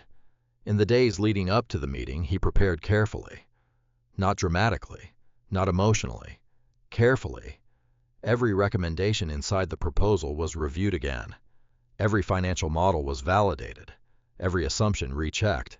Every projection stress-tested. If Patricia and her team were willing to listen, Keaton intended to give them a presentation impossible to dismiss. On Friday morning, he arrived at the office before 6. The building was nearly empty. Only a few lights glowed across the 9th floor. Jordan Ellis was already there, naturally. The two men occupied a conference room for nearly 3 hours. Not discussing strategy, discussing evidence. Jordan had recovered additional metadata, file histories, access records, synchronization logs. None of it yet proved who had altered the proposal. But it reinforced one critical conclusion. The presentation had not failed naturally. Someone had modified it, repeatedly, deliberately. Jordan looked up from his laptop. You know what bothers me? Keaton continued reviewing documents. What? The person who did this understood exactly what mattered. Keaton nodded. Yeah. Jordan pointed toward one of the reports. They didn't damage random slides. No. They targeted financial forecasts. Yes. Implementation timelines. Yes. Executive summaries. Keaton finally looked up. The sections that influence decisions. Jordan leaned back. Exactly. That observation mattered, because it revealed intent. This wasn't sabotage by someone careless, or angry, or impulsive. The changes were strategic, designed to undermine confidence, designed to make the proposal appear incompetent, designed to destroy trust. Jordan closed his laptop. I hope Patricia sees what you actually built. Keaton did too. At 1:30 that afternoon, the video conference began. The meeting took place in a small, secured conference room. No executives from Hawthorne attended, not even Monica. Patricia had been very specific. She wanted to hear directly from Keaton. Nothing filtered, nothing managed, nothing staged. The screen illuminated. Patricia appeared first, then Daniel Mercer, then Alicia Grant. 2 procurement executives joined shortly afterward. No one wasted time. Patricia opened the meeting immediately. "Thank you for doing this." Keaton nodded. "Thank you for the opportunity." Patricia folded her hands. "The floor is yours." And just like that, the most important presentation of his career began. There was no dramatic introduction, no polished sales language, no motivational speeches. Keaton simply opened the proposal and started explaining the work, the actual work, the work nobody had seen. The first section focused on labor efficiency, hospital staffing, scheduling systems, resource allocation. As he walked through the data, Daniel Mercer began taking notes. Immediately, not 10 minutes later, immediately. That caught Keaton's attention. The second section addressed supply chain optimization, vendor consolidation, inventory forecasting, distribution logistics. Questions came frequently, detailed questions, good questions, the kind asked by people trying to understand, not trying to challenge. Every answer produced another discussion, then another. The meeting gradually transformed from a presentation into a working session, exactly what Keaton hoped would happen. At one point, Alicia Grant interrupted. "Can I ask something?" "Of course." She studied one of the forecasting models. "Did this appear in the presentation we saw Tuesday?" "No." The answer came easily, because it was true. Alicia looked toward Patricia, then back toward Keaton. "I thought so." Interesting. Very interesting. The meeting continued. By the 90-minute mark, something had changed. The atmosphere, the energy, the skepticism that had existed at the beginning was fading. Replacing it was something else. Respect. Not because Keaton was charismatic. He wasn't. Not because he delivered dramatic speeches. He didn't. Because the numbers made sense. Because every recommendation connected logically to measurable outcomes. Because every question had an answer supported by evidence. Facts were doing what facts often did, winning quietly. Toward the end of the session, Patricia leaned forward. "I have a question." Keaton nodded. "If Tuesday had gone differently," she paused, "would this have been the presentation?" "Yes." No hesitation, no qualification, just yes. Patricia sat back. Silence settled briefly. Then Daniel spoke, for the first time in nearly 20 minutes. "This is not the same proposal." The statement hung in the air. No one argued. No one could. Because everyone in the meeting understood exactly what he meant. The differences were obvious. Patricia turned toward Keaton. "Do you have evidence that your files were altered?" A critical question. One Keaton had anticipated. He opened a folder, displayed timestamps, archive records, protected backups, version histories. Not dramatic evidence. Not yet. But enough. Enough to establish that another version existed before the presentation failed. Enough to establish unauthorized modifications. Enough to create serious questions. The procurement executives exchanged glances. Alicia examined the metadata closely. Daniel remained silent. Patricia studied every document. When she finally spoke, her tone had changed. Not emotional, focused. "Send us all of this." Keaton nodded. "I will." "Everything. Everything." Patricia looked toward Alicia, then Daniel, then back toward Keaton. "We'll review it internally." Corporate language again, but different this time. Very different, because now the language carried interest rather than dismissal. The meeting lasted another 40 minutes. Operational details, implementation schedules, cost controls, nothing flashy, just substance. When the session finally ended, Patricia remained on the call. Everyone else disconnected. Only she and Keaton remained. For several seconds, neither person spoke. Then Patricia surprised him. "You never blamed anyone." Keaton looked at her. What do you mean? During the entire meeting? She folded her arms. You never accused a coworker. Interesting observation, Keaton answered honestly. I don't have proof. Patricia nodded slowly. And until you do, I don't make accusations. A faint smile appeared, the first one he had seen from her. That's rare. Maybe, maybe not. Either way, it was necessary. Patricia's expression became thoughtful. Most people would have spent 2 hours telling us who to hate. Keaton said nothing, because she was probably right. Patricia continued. Instead, you showed us the work. The conversation ended shortly afterward, yet those words stayed with him. You showed us the work. Not excuses, not anger, not blame. The work. When Keaton returned to his office later that evening, Jordan was waiting. One look at Keaton's face told him enough. How'd it go? Keaton set down his briefcase. They listened. Jordan smiled, a genuine smile, for the first time all week. Good. Then his expression shifted, slightly. I've got something else. Keaton looked up. What? Jordan opened his laptop. Several files appeared. Email records, access reports, recovered fragments. His voice lowered. I finally recovered part of the deleted logs.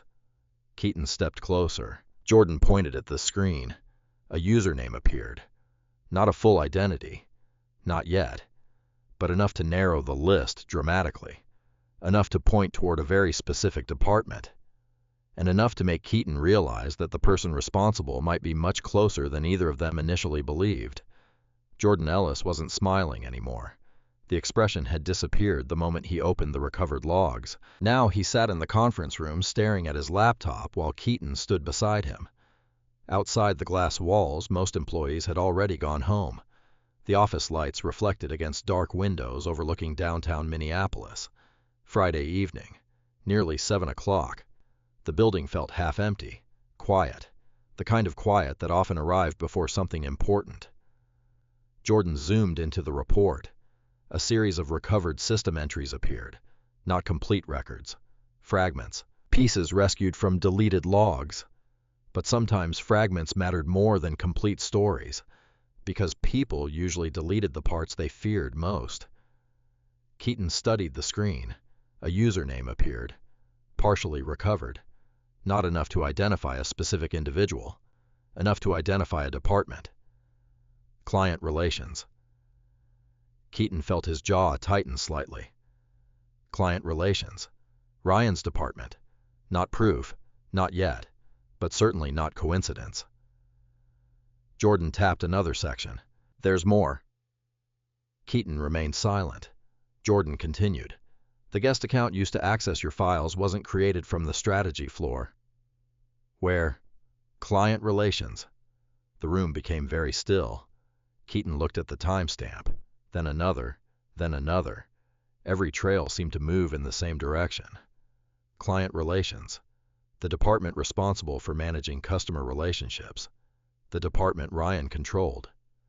Jordan leaned back. Who else had access? Keaton thought about it. Several employees, a few assistants, some account managers. Not many. Certainly not hundreds. The list was narrowing. Quickly. Too quickly. Jordan opened another file. This one came from the building access system. Security records. Badge movement. Entry logs. The information immediately caught Keaton's attention. The facilities badge used during the late-night intrusion had appeared near client relations 2 hours before entering the strategy corridor. Jordan pointed at the screen. There. Keaton saw it. 10:04 p.m. The badge moved through a restricted access point located near Ryan's section of the office. 10:32. Another entry. 10:47. Another. Then eventually 11:37 p.m. The strategy floor. Neither man spoke for several moments. The evidence wasn't conclusive, but it was becoming increasingly difficult to ignore. Jordan finally broke the silence. If this keeps going where I think it's going, he didn't finish the sentence. He didn't need to. Keaton understood. The implications were obvious. Very obvious. too obvious, which created a problem. Because obvious conclusions were dangerous, people often rushed toward them, then missed something important. Keaton refused to do that. Facts first, always. "Keep digging," he said. Jordan nodded. "I will." The next discovery arrived unexpectedly, and it changed everything. Monday morning, 3 days after the North Valley review, Keaton arrived to find Jordan waiting outside his office again, this time carrying printed documents, not digital reports, printed documents. That alone suggested significance. Jordan handed over the stack. "Read page 3. Keaton flipped through the papers, stopped, read, then read again. The document contained outbound email metadata, recovered from archived network records. Most employees never thought about metadata. They focused on messages, content, attachments. Metadata told different stories. Who sent something, when, where, how. And one entry immediately stood out. An email had left Hawthorne's network 6 days before the failed presentation. Destination unknown. Attachment included. Subject line removed. Sender partially recovered. Again, only fragments survived. Yet the department identifier remained. Client relations. Jordan watched him read. "Notice the attachment size." Keaton nodded. "Almost identical to the North Valley proposal." "Not exact." "Close enough." "Very close." The implications settled heavily into the room. Someone may have sent internal material outside the company, before the presentation, before the sabotage, before the anonymous warning email Patricia Warren received. The timeline suddenly looked very different, much larger, much more serious. This wasn't merely office politics anymore. If company materials had been distributed externally, legal consequences followed. Potentially severe consequences. Jordan folded his arms. "I think we're beyond sabotage." Keaton agreed, privately, silently, but he agreed. Around noon, Monica Reeves requested a meeting, not a company-wide meeting, not an executive review, a private meeting, just the two of them. Keaton arrived exactly on time. Monica's office occupied the top floor. Large windows, minimal decoration, efficient, professional. The office reflected her personality. Monica closed the door after he entered, then gestured toward a chair. "Sit." Keaton sat. Monica remained standing for several moments, looking out the window. Finally she turned. "I received a call from Patricia Warren." "Interesting. Very interesting." Keaton remained quiet. Monica continued. "She was complimentary." The statement seemed almost strange, considering everything that had happened. "About what?" "You." That answer surprised him. Slightly. Not visibly, but slightly. Monica sat across from him. "She said your review session was exceptional." Keaton said nothing. Monica studied him. "You know what's interesting?" "What?" "She didn't mention Ryan once." Silence settled briefly. Monica leaned forward. "Not one time." Keaton understood why that mattered. Ryan had always been the visible face of the account, the relationship manager, the communicator, the presenter. Yet during the review, Patricia focused entirely on the work itself, the actual work. Monica continued. "She also asked whether we're conducting an internal investigation." Now they had reached the real reason for the meeting. Keaton could see it. Monica wasn't asking casually. She already suspected something. Maybe not everything, but something. "Are we?" he asked. Monica's expression hardened. "We are now." That answer changed things, significantly. Because once leadership officially recognized the possibility of misconduct, the rules changed. Documentation mattered. Evidence mattered. Chain of custody mattered. Everything became formal. Monica opened a folder. "I need to know what you have." Keaton considered the request carefully. Then he told her. Not theories, not suspicions. Facts, recovered logs, guest access, security footage, deleted records, modified files, recovered archives, external email activity. Nothing more, nothing less. Monica listened without interruption. The longer he spoke, the quieter she became. By the time he finished, the room felt noticeably colder, not physically, emotionally. Monica closed the folder, slowly. If this is accurate, she stopped, then tried again. If this is accurate, we have a serious problem. Keaton nodded. Yes. Monica looked toward the window, thinking, calculating, evaluating, exactly as a CEO should. When she finally spoke again, her voice sounded different, less frustrated, more focused. Legal will need everything. I know. I want copies today. You'll have them. Monica nodded. The meeting ended shortly afterward. As Keaton left the executive floor, he noticed something unusual. Ryan, standing near the elevators, talking with two account managers, laughing, relaxed, comfortable, exactly the same as always. For a brief moment their eyes met. Ryan smiled, friendly, confident, the same smile he always used. Then he turned back to his conversation. Keaton continued walking, yet one thought followed him all the way back to his office. Ryan still looked completely unworried. Either he was innocent, or he believed the evidence would never reach him. Both possibilities remained alive, for now. Late that afternoon, Jordan entered carrying another report, this one smaller, simpler, yet somehow more important. He placed it on the desk. You're going to want to see this. Keaton looked down. The document contained a building access comparison, employee movements, badge activity, location records. One name appeared repeatedly alongside unusual access patterns, not proven, not confirmed, but repeated enough to stand out, very noticeably. Jordan pointed toward the highlighted entries. This person keeps showing up near every event. Keaton stared at the page. The same name appeared again, and again, and again. For the first time since the presentation collapsed, the investigation wasn't pointing toward a department anymore. It was beginning to point toward a person. The meeting was scheduled for Tuesday at 9:00 a.m. No one called it an investigation, not officially. The calendar invitation simply read, Executive Review Session, Internal Matter, Mandatory Attendance. Yet everyone involved understood what it really was. By now, rumors had spread throughout Hawthorne's strategic partners. Not the full truth, not even close. But enough. Employees sensed something significant was happening. Leadership had become unusually quiet. Legal counsel had started requesting records. HR representatives were appearing in meetings. IT security personnel were asking questions. The atmosphere inside the company had changed. People noticed. People always noticed. At 8:45 a.m., Keaton Flores entered Conference Room Meridian, the largest meeting room on the executive floor, floor-to-ceiling glass walls, long walnut table, large display screens, a room designed for major decisions.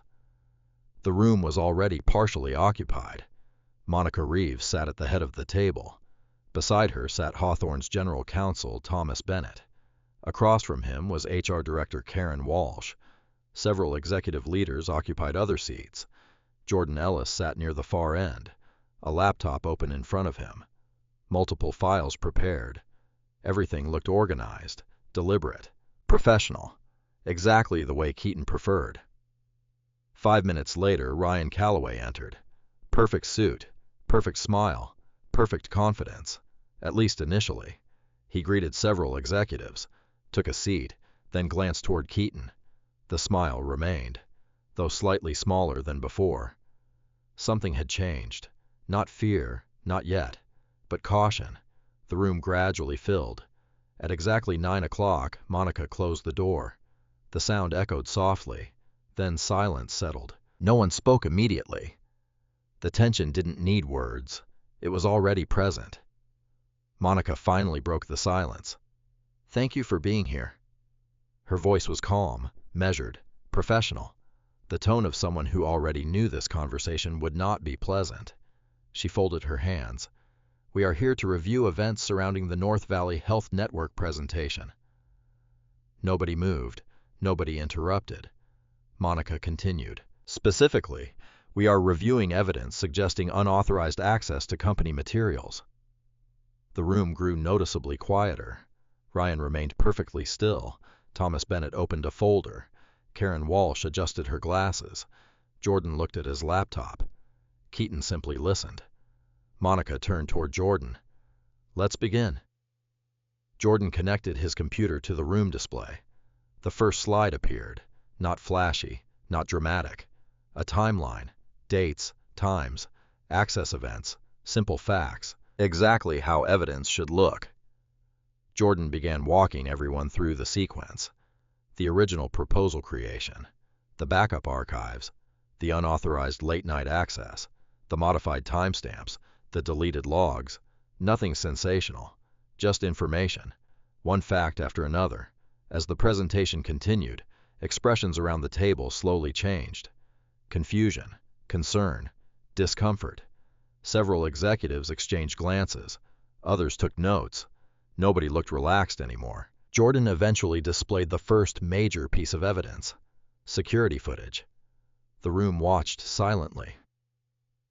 The figure entered the hallway, used the borrowed facilities badge, accessed the restricted area, exited later. No arguments, no explanations, just video. When the footage ended, Monica spoke. Can the individual be identified? Jordan nodded. Not from this video alone. Ryan shifted slightly in his chair. A small movement, almost invisible. Keaton noticed. Jordan continued. But the badge activity can. Another slide appeared. Access records, location history, movement logs. The timeline expanded, showing where the facilities badge had traveled before reaching the strategy department. Several locations appeared repeatedly. One location stood out. Client relations, Ryan's department. Nobody said anything. Nobody needed to. The implication was obvious, yet still circumstantial, still incomplete. Thomas Bennett leaned forward. Continue. Jordan nodded. The next section focused on digital evidence, recovered logs, network activity, guest account creation, deleted records, metadata. The information became increasingly technical, yet one conclusion remained easy to understand. Someone intentionally attempted to hide their actions. That mattered. A lot. Accidents rarely deleted logs. Mistakes rarely created guest accounts. Deliberate actions did. The room understood that. Ryan finally spoke, for the first time all morning. This doesn't prove anything. His tone remained controlled, professional, reasonable. Thomas Bennett nodded. You're correct. Ryan seemed encouraged by that response. Unfortunately for him, Thomas continued. It doesn't need to. Ryan's expression changed slightly. The attorney adjusted several documents. The purpose of evidence isn't to prove everything individually. He tapped the table. It's to establish patterns. The room remained silent. Thomas looked toward Jordan. Continue. Jordan opened another file. This one contained email records, recovered metadata, external communications. The same records he had shown Keaton days earlier. Again, only fragments survived, yet the pattern remained visible. An attachment left company systems. Before the presentation, before the anonymous warning email, before the sabotage. The timing aligned almost perfectly. Thomas spoke again. Can the sender be identified? Jordan answered carefully. Partially. A new screen appeared. Several names were listed. Most were eliminated immediately. Access limitations, location conflicts, permission restrictions. One name remained. The room watched. Nobody moved. Nobody spoke. Ryan's face remained expressionless. Yet Keaton noticed something. The confidence was gone now. Not entirely. But enough. Enough to matter. Jordan displayed another report. Building access comparisons. Movement records. Location overlap. Repeated patterns. One employee appeared repeatedly near critical events. Near the badge movement. near the deleted logs, near the guest account creation, near the unauthorized access window. The name appeared on the screen. Ryan Calloway. Silence. Complete silence. Not dramatic silence. Worse. The kind created when facts arrive before emotions have time to react. Ryan looked at the screen, then at Jordan, then at Monica. Nobody rushed to speak. Nobody rushed to accuse. The evidence spoke first, exactly as it should. Ryan finally leaned forward. "This is ridiculous." The word sounded stronger than his confidence. Monica remained calm. "Is it?" Ryan looked around the room. "They're building assumptions." Thomas Bennett immediately responded. "No." His voice remained perfectly level. "We're documenting correlations." Ryan turned toward him. "Correlation isn't proof." Again. "Reasonable. Technically correct." Thomas nodded. "Correct." Then he opened another folder. A thin folder. One Keaton hadn't seen before. Interesting. Very interesting. Thomas removed several pages, placed them on the table, then slid them toward Ryan. "Perhaps these will help." Ryan looked down. His eyes moved across the documents. For the first time all morning, something changed. Not panic, not exactly, but close, very close. Keaton noticed the color leave his face, only slightly. Enough. Monica noticed too. Everyone did. The room became even quieter. Thomas folded his hands. "These records were recovered yesterday." No one interrupted. "They include additional access verification." Ryan stared at the papers. Thomas continued. "Specifically, authentication records tied to a personal device." Now the room felt frozen, because everyone understood what that meant. Guest accounts, deleted logs, borrowed badges, those things could create ambiguity. Personal device authentication created much less. Ryan finally looked up. The confidence was completely gone now, not replaced by panic, replaced by calculation. The calculation of someone realizing the situation had become much worse than expected. Monica spoke softly. "Ryan." Nothing accusatory, nothing emotional, just his name. That somehow made it heavier. Ryan didn't answer immediately. Thomas waited. Karen Walsh waited. Jordan waited. Keaton waited. Eventually, Ryan spoke. But instead of offering an explanation, he asked a question. A strange question. A revealing question. "Who else has seen these?" The room remained silent, because suddenly everyone understood something important. An innocent person usually asks whether evidence is accurate. Ryan's first concern was who had seen it, and that realization changed the entire meeting. The room remained silent for nearly 10 seconds after Ryan Calloway asked his question. "Who else has seen these? Not, are they real? Not, where did they come from? Not, can I review them? Just one question. Who else has seen them?" Thomas Bennett noticed it. Monica Reeves noticed it. Karen Walsh noticed it. Everyone did. The reaction landed badly. Very badly. Ryan seemed to realize that almost immediately. He leaned back slightly, attempting to recover, attempting to regain control. But something fundamental had already changed. The meeting no longer felt like a review. It felt like a conclusion. Thomas folded his hands. "Several people." Ryan's jaw tightened. Thomas continued. "Legal, human resources, executive leadership." He paused. "And external counsel." The last phrase visibly affected Ryan. Only briefly, but enough. External counsel meant liability, risk, formal investigation, the kind of problems that didn't disappear with explanations. Ryan looked toward Monica. "This is insane." Monica remained calm. "Is it?" Ryan turned towards the screen. "The entire case is based on assumptions." Thomas immediately responded. "No." Again, calm, controlled. "No, Ryan." The use of his first name felt deliberate, personal, direct. Thomas opened another folder. This time the documents were projected onto the display. Rows of data appeared. authentication records, device identifiers, connection histories. The technical details weren't easy for most people to understand. The conclusion was, the same personal device had interacted with the guest account. The deleted logs, the modified files, the unauthorized access chain, repeatedly, across multiple dates, across multiple systems, across multiple events. Ryan stared at the screen, no longer speaking, no longer arguing.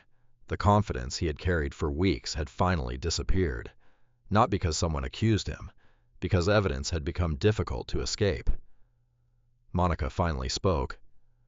When did this begin? The question surprised everyone, even Keaton. She wasn't asking whether Ryan had done it. She was asking when. Interesting. Very interesting. Ryan remained silent. Monica continued. The anonymous email. The access records. The presentation. She looked directly at him. How long? Still no answer. Thomas intervened. You don't need to answer that. A legal reminder. A necessary one. Ryan nodded slowly, almost gratefully.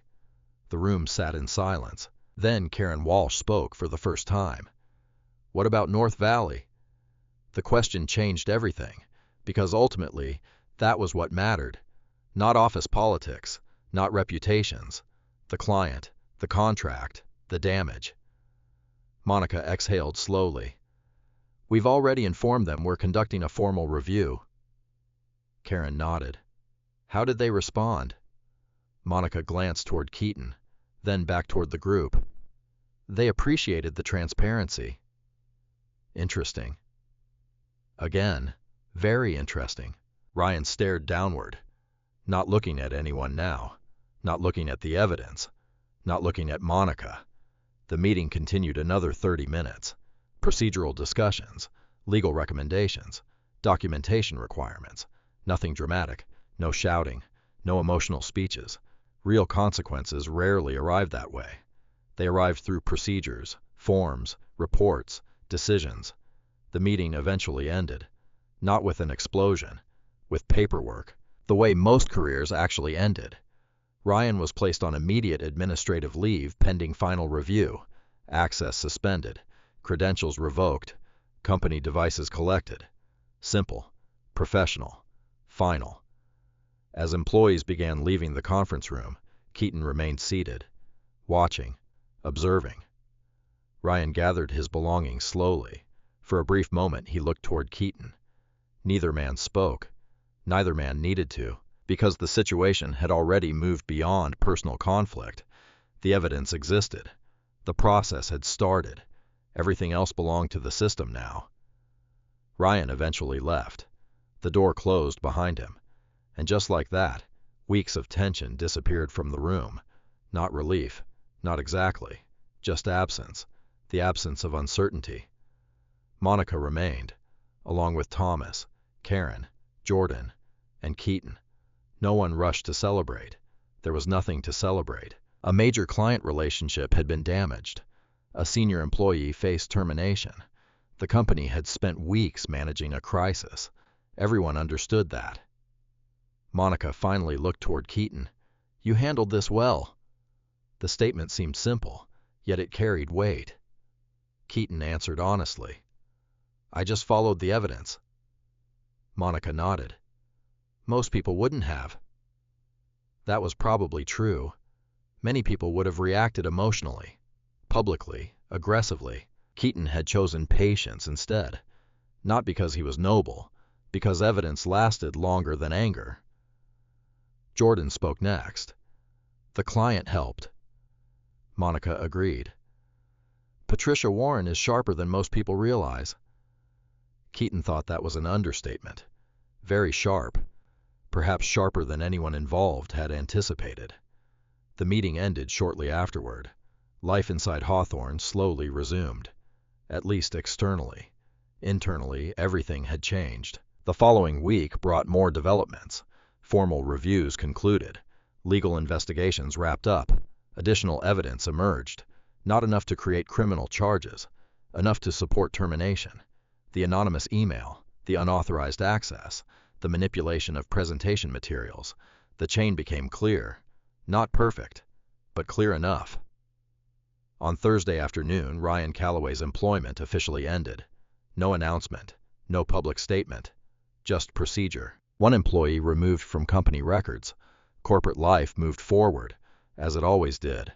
Yet another decision carried even greater significance, a decision made nearly 900 miles away, in Denver, at North Valley Health Network. The call arrived shortly after lunch. Monica answered personally.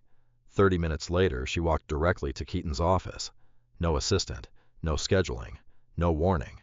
She simply appeared in the doorway. For a moment, neither person spoke. Then Monica smiled. A genuine smile. Rare, very rare. "We got it." Keaton looked up. "The contract." Monica nodded. $24 million. Silence filled the office. Not because Keaton was shocked, because the journey suddenly felt real. Weeks of work, weeks of investigation, weeks of uncertainty, all leading here. Monica stepped inside, closed the door, then continued. There was one condition. Keaton already knew, or suspected. Patricia Warren wasn't the type to leave important things unstated. "What condition?" Monica smiled again. "You?" Keaton remained silent. Monica sat across from him. "North Valley specifically requested that you lead the project." There it was, direct, clear, unambiguous. Not Ryan, not another executive, not a committee. Keaton, the quiet analyst, the man most people ignored until things broke. The room remained silent. Monica watched his reaction. There wasn't much to see. Keaton rarely displayed strong emotions externally, yet internally something shifted. Not pride, something quieter. Validation. The kind that arrives when facts finally catch up with perception. Monica continued. "Patricia said something interesting." Keaton waited. "She said she trusted the person who showed the work." Those words lingered, very similar to something Patricia had already told him. "You showed us the work. Not excuses. Not politics. The work." Monica stood, preparing to leave, then stopped. "There are people in this company who underestimated you." Keaton didn't respond, because he already knew. Monica smiled slightly. "I was probably one of them." Then she left. The office became quiet again. Outside, employees moved through hallways. Phones rang. Meetings happened. Life continued. Yet the atmosphere felt different now. Word spread quickly. Not about Ryan. Most people never learned the details. Corporate investigations remained private. The news that spread concerned something else. North Valley signed, the largest contract in years, and Keaton Flores would lead it. Employees who once avoided eye contact now greeted him. Managers requested his input. Executives invited him into discussions. The attention felt strange, uncomfortable, temporary, because Keaton understood something many people didn't. Respect earned through crisis often faded. Results mattered more, always. Late that evening, long after most employees left, he remained at his desk reviewing implementation plans, the same way he always had. No celebration, no victory tour, just work. Yet before leaving, he received one final email from Patricia Warren. Short, professional, direct. "Congratulations. Looking forward to building something worthwhile together." Keaton read it once, then closed the laptop, because for the first time in weeks he wasn't thinking about sabotage, or investigations, or accusations. He was thinking about the future, and he had no idea that Patricia's next offer would change that future completely. The offer arrived 6 weeks later, not through a recruiter, not through LinkedIn, not through some executive search firm. It arrived the same way Patricia Warren handled most important things, directly. Keaton Flores was halfway through reviewing implementation metrics when his phone rang. Denver area code. He already knew who it was. Patricia. Keaton. No small talk, no unnecessary introductions. That was one of the things he respected about her. People often hid important conversations behind meaningless ones. Patricia never did. "You have a few minutes. I do. Good. A brief pause, then she continued. I'd like to discuss an opportunity. Keaton leaned back slightly. His office overlooked downtown Minneapolis. Spring had finally started replacing winter. Snowbanks had disappeared. Traffic moved beneath clear skies, yet his attention remained entirely on the call. What kind of opportunity? Patricia's answer came immediately. A job. The word hung in the air. Simple, direct, unexpected, though perhaps not entirely surprising. North Valley's implementation project had exceeded expectations during its first 6 weeks. Milestones arrived early. Operational bottlenecks disappeared faster than projected. Cost reductions already exceeded initial forecasts. The client relationship had become stronger than anyone anticipated. Still, a job offer was different. Very different. Patricia continued. We're creating a new position. Keaton remained silent, listening. Vice President of Strategic Operations. Interesting. Very interesting. That wasn't a consulting role. That wasn't advisory work. That was executive leadership, inside the organization itself. Patricia kept talking. The board approved the position last week, and I think you're the right person for it. The office became very quiet. Outside his window, people crossed intersections. Construction crews worked on a nearby building. Life continued. Inside the office, however, everything had suddenly changed. Keaton spent the next 20 minutes asking questions. Responsibilities, reporting structure, authority, resources, long-term objectives. The conversation felt less like recruitment and more like operational planning, which suited both of them perfectly. Eventually, Patricia addressed the obvious question. You don't need to answer today. Good. A faint laugh appeared on the other end. I figured. They ended the call shortly afterward. Then Keaton sat alone in silence, thinking, not celebrating, not planning, thinking. Because the offer created a problem, a good problem, still a problem. For 11 years, Hawthorne's strategic partners had been his professional home. Not perfect, not always fair, but familiar, predictable. And despite everything that happened, Monica Reeves had ultimately done the right thing. That mattered. Loyalty wasn't blind.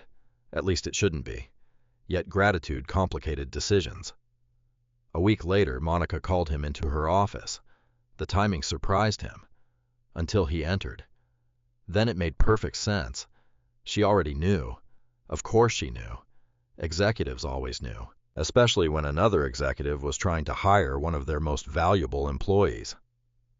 Monica gestured toward a chair. Patricia called. There it was, direct, as expected. Keaton nodded. I assumed she would. Monica smiled. She did more than call. The smile faded. She made her intentions very clear. The conversation that followed was remarkably honest. Perhaps the most honest conversation they had ever shared. Monica didn't pretend Hawthorne could easily replace him. She couldn't. Both of them knew that. Keaton didn't pretend the offer wasn't attractive. It was. Again, both knew that. The discussion moved beyond money almost immediately, because compensation wasn't the real issue. Purpose was. Impact was. Opportunity was. Monica eventually folded her hands. What do you want? The question sounded simple. It wasn't. Not even close. Because Keaton had spent most of his career solving other people's problems, rarely stopping to consider what he wanted himself. The realization surprised him. A little. Not dramatically. Just enough. I don't know. For perhaps the first time in years, that answer was true. Monica nodded slowly. Fair answer. Then she leaned back and said something unexpected. I think you should take it. Keaton stared at her, certain he misheard. What? Monica smiled. A genuine smile. Not a corporate one. Not an executive one. A human one. I think you should take it. The office became very quiet. Monica continued. You've spent years building systems. Fixing problems. Saving projects. She paused, most of the time without getting credit. Keaton remained silent, because arguing would have been pointless. It was true. Monica looked out the window, then back toward him. The truth is, we've benefited from that. A remarkable admission, especially from a CEO. We relied on you. Another pause, sometimes more than we should have. The honesty surprised him, perhaps because it was rare. Monica wasn't defending herself, wasn't defending the company. She was simply acknowledging reality, and reality carried weight. The conversation lasted nearly another hour. By the end, nothing remained unresolved. No resentment, no anger, no unfinished arguments, just clarity. The following weekend, Keaton drove north with Emma. They spent the day beside Lake Minnetonka. Nothing fancy, just time together. Walking, talking, thinking. Emma eventually noticed something. Naturally, teenagers noticed more than adults assumed. "You've been weird?" Keaton laughed. "Weird? More weird than normal. Fair, very fair." He told her about the offer. Not every detail, just enough. Emma listened carefully, then asked one question, only one. "Do you want it?" Again, that question. Everyone kept asking it. Patricia, Monica, now Emma, and each time it became harder to avoid. Keaton watched the water, thinking. Finally he answered, "Maybe." Emma nodded, then shrugged. "If it's the thing that makes you excited, you should probably do it." Simple, direct. Exactly the way teenagers sometimes delivered truths adults complicated unnecessarily. The comment stayed with him, for days. Then eventually came the answer. Not dramatic, not emotional, quiet, like most important decisions. Keaton accepted the position. The announcement remained private until contracts were finalized. Then came paperwork, transition planning, implementation schedules, the practical realities of changing careers. On his final day at Hawthorne, there was no grand farewell, no ballroom, no speeches, no giant celebration, just a gathering in a conference room, coffee, pastries, a few words from Monica, a few laughs from coworkers, a simple thank you, exactly the way Keaton preferred. As employees gradually left, Monica remained behind. So did Jordan. The three stood near the conference room windows overlooking Minneapolis, the same skyline Keaton had spent years staring at. Jordan broke the silence first. "You know this place is going to become significantly less competent when you leave." Keaton laughed, a genuine laugh, rare. Monica smiled. He's not wrong. The moment felt surprisingly peaceful. No bitterness, no regret, only closure. Eventually, everyone said goodbye. Jordan returned to work. Monica headed toward another meeting. And Keaton stood alone for a few moments, looking across the city, thinking about how much had changed. A failed presentation, a sabotage attempt, an investigation, a contract, a new career. None of it had happened because he fought louder than anyone else. It happened because he stayed patient long enough for facts to matter. That lesson stayed with him as he left the building. Yet he had no idea one final reminder of that lesson was still waiting. And it would arrive 6 months later, from the last person he expected to hear from. 6 months later, Keaton Flores stood at the front of a conference room in Denver. The room overlooked the Rocky Mountains. Morning sunlight stretched across polished glass walls. Large screens displayed operational dashboards, performance metrics, financial results, implementation milestones. Around the table sat hospital executives, operations directors, and board representatives from North Valley Health Network. Nobody checked their phones. Nobody looked distracted. Everyone was paying attention. Not because Keaton was a charismatic speaker. He wasn't. Not because he demanded attention. He never did. They were paying attention because the numbers on the screens were impossible to ignore. The transformation project had exceeded every target, every major target. Supply chain costs had fallen. Scheduling efficiency had improved. Vendor spending had been reduced. Inventory forecasting accuracy had increased dramatically. Most importantly, patient care operations had become more stable. The projected 5-year savings originally estimated during the proposal phase had seemed ambitious. Now they looked conservative. North Valley's first-year savings alone had already exceeded $23 million, a figure nobody in the room could ignore. Patricia Warren sat near the center of the table, watching quietly, just as she always did. One executive reviewed the latest report, then shook his head. Incredible. Another nodded. We thought these projections were optimistic. They were, Patricia replied. The room laughed softly. Then she looked toward Keaton. Turns out we weren't optimistic enough. More laughter followed. Not loud, not dramatic, just genuine. The kind that appeared when people were satisfied. The meeting continued another hour, then another. Questions, updates, planning, normal executive work. Exactly the kind of work Keaton enjoyed. When the meeting finally ended, executives gradually filtered out. Conversations continued in hallways. Coffee cups disappeared. Laptops closed. Soon only a few people remained. Patricia approached, holding a folder. You've got a minute. Keaton nodded. Sure. She handed him the folder. Human Resources sent this over. He opened it. Employment application materials. Vendor management review. Nothing unusual, at least initially. Then he reached the final page and stopped. For several seconds he simply stared. Not shocked, not angry, just surprised. The applicant name sat clearly at the top. Ryan Calloway. Patricia watched his reaction carefully. You know him? Keaton almost laughed. Almost. Yes. Patricia folded her arms. I thought so. Apparently, one of North Valley's third-party vendors was filling a business development position. As part of standard procedure, executive leadership reviewed certain applications connected to major contracts. Most files received little attention.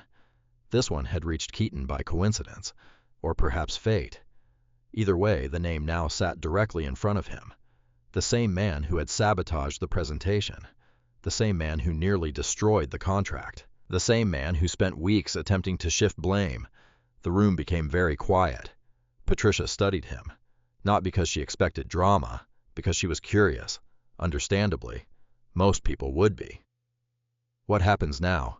She asked. Keaton looked down at the file, then closed it. The answer came immediately. Simple, clear. The same answer he would have given anyone else. The process continues. Patricia smiled slightly. That's it. That's it. She seemed amused. You don't want to add comments. No. You don't want to influence the outcome. No. Patricia's smile widened. Why not? Keaton thought about the question. Not because he needed an answer, because he wanted the correct one. Finally, he spoke. The system worked.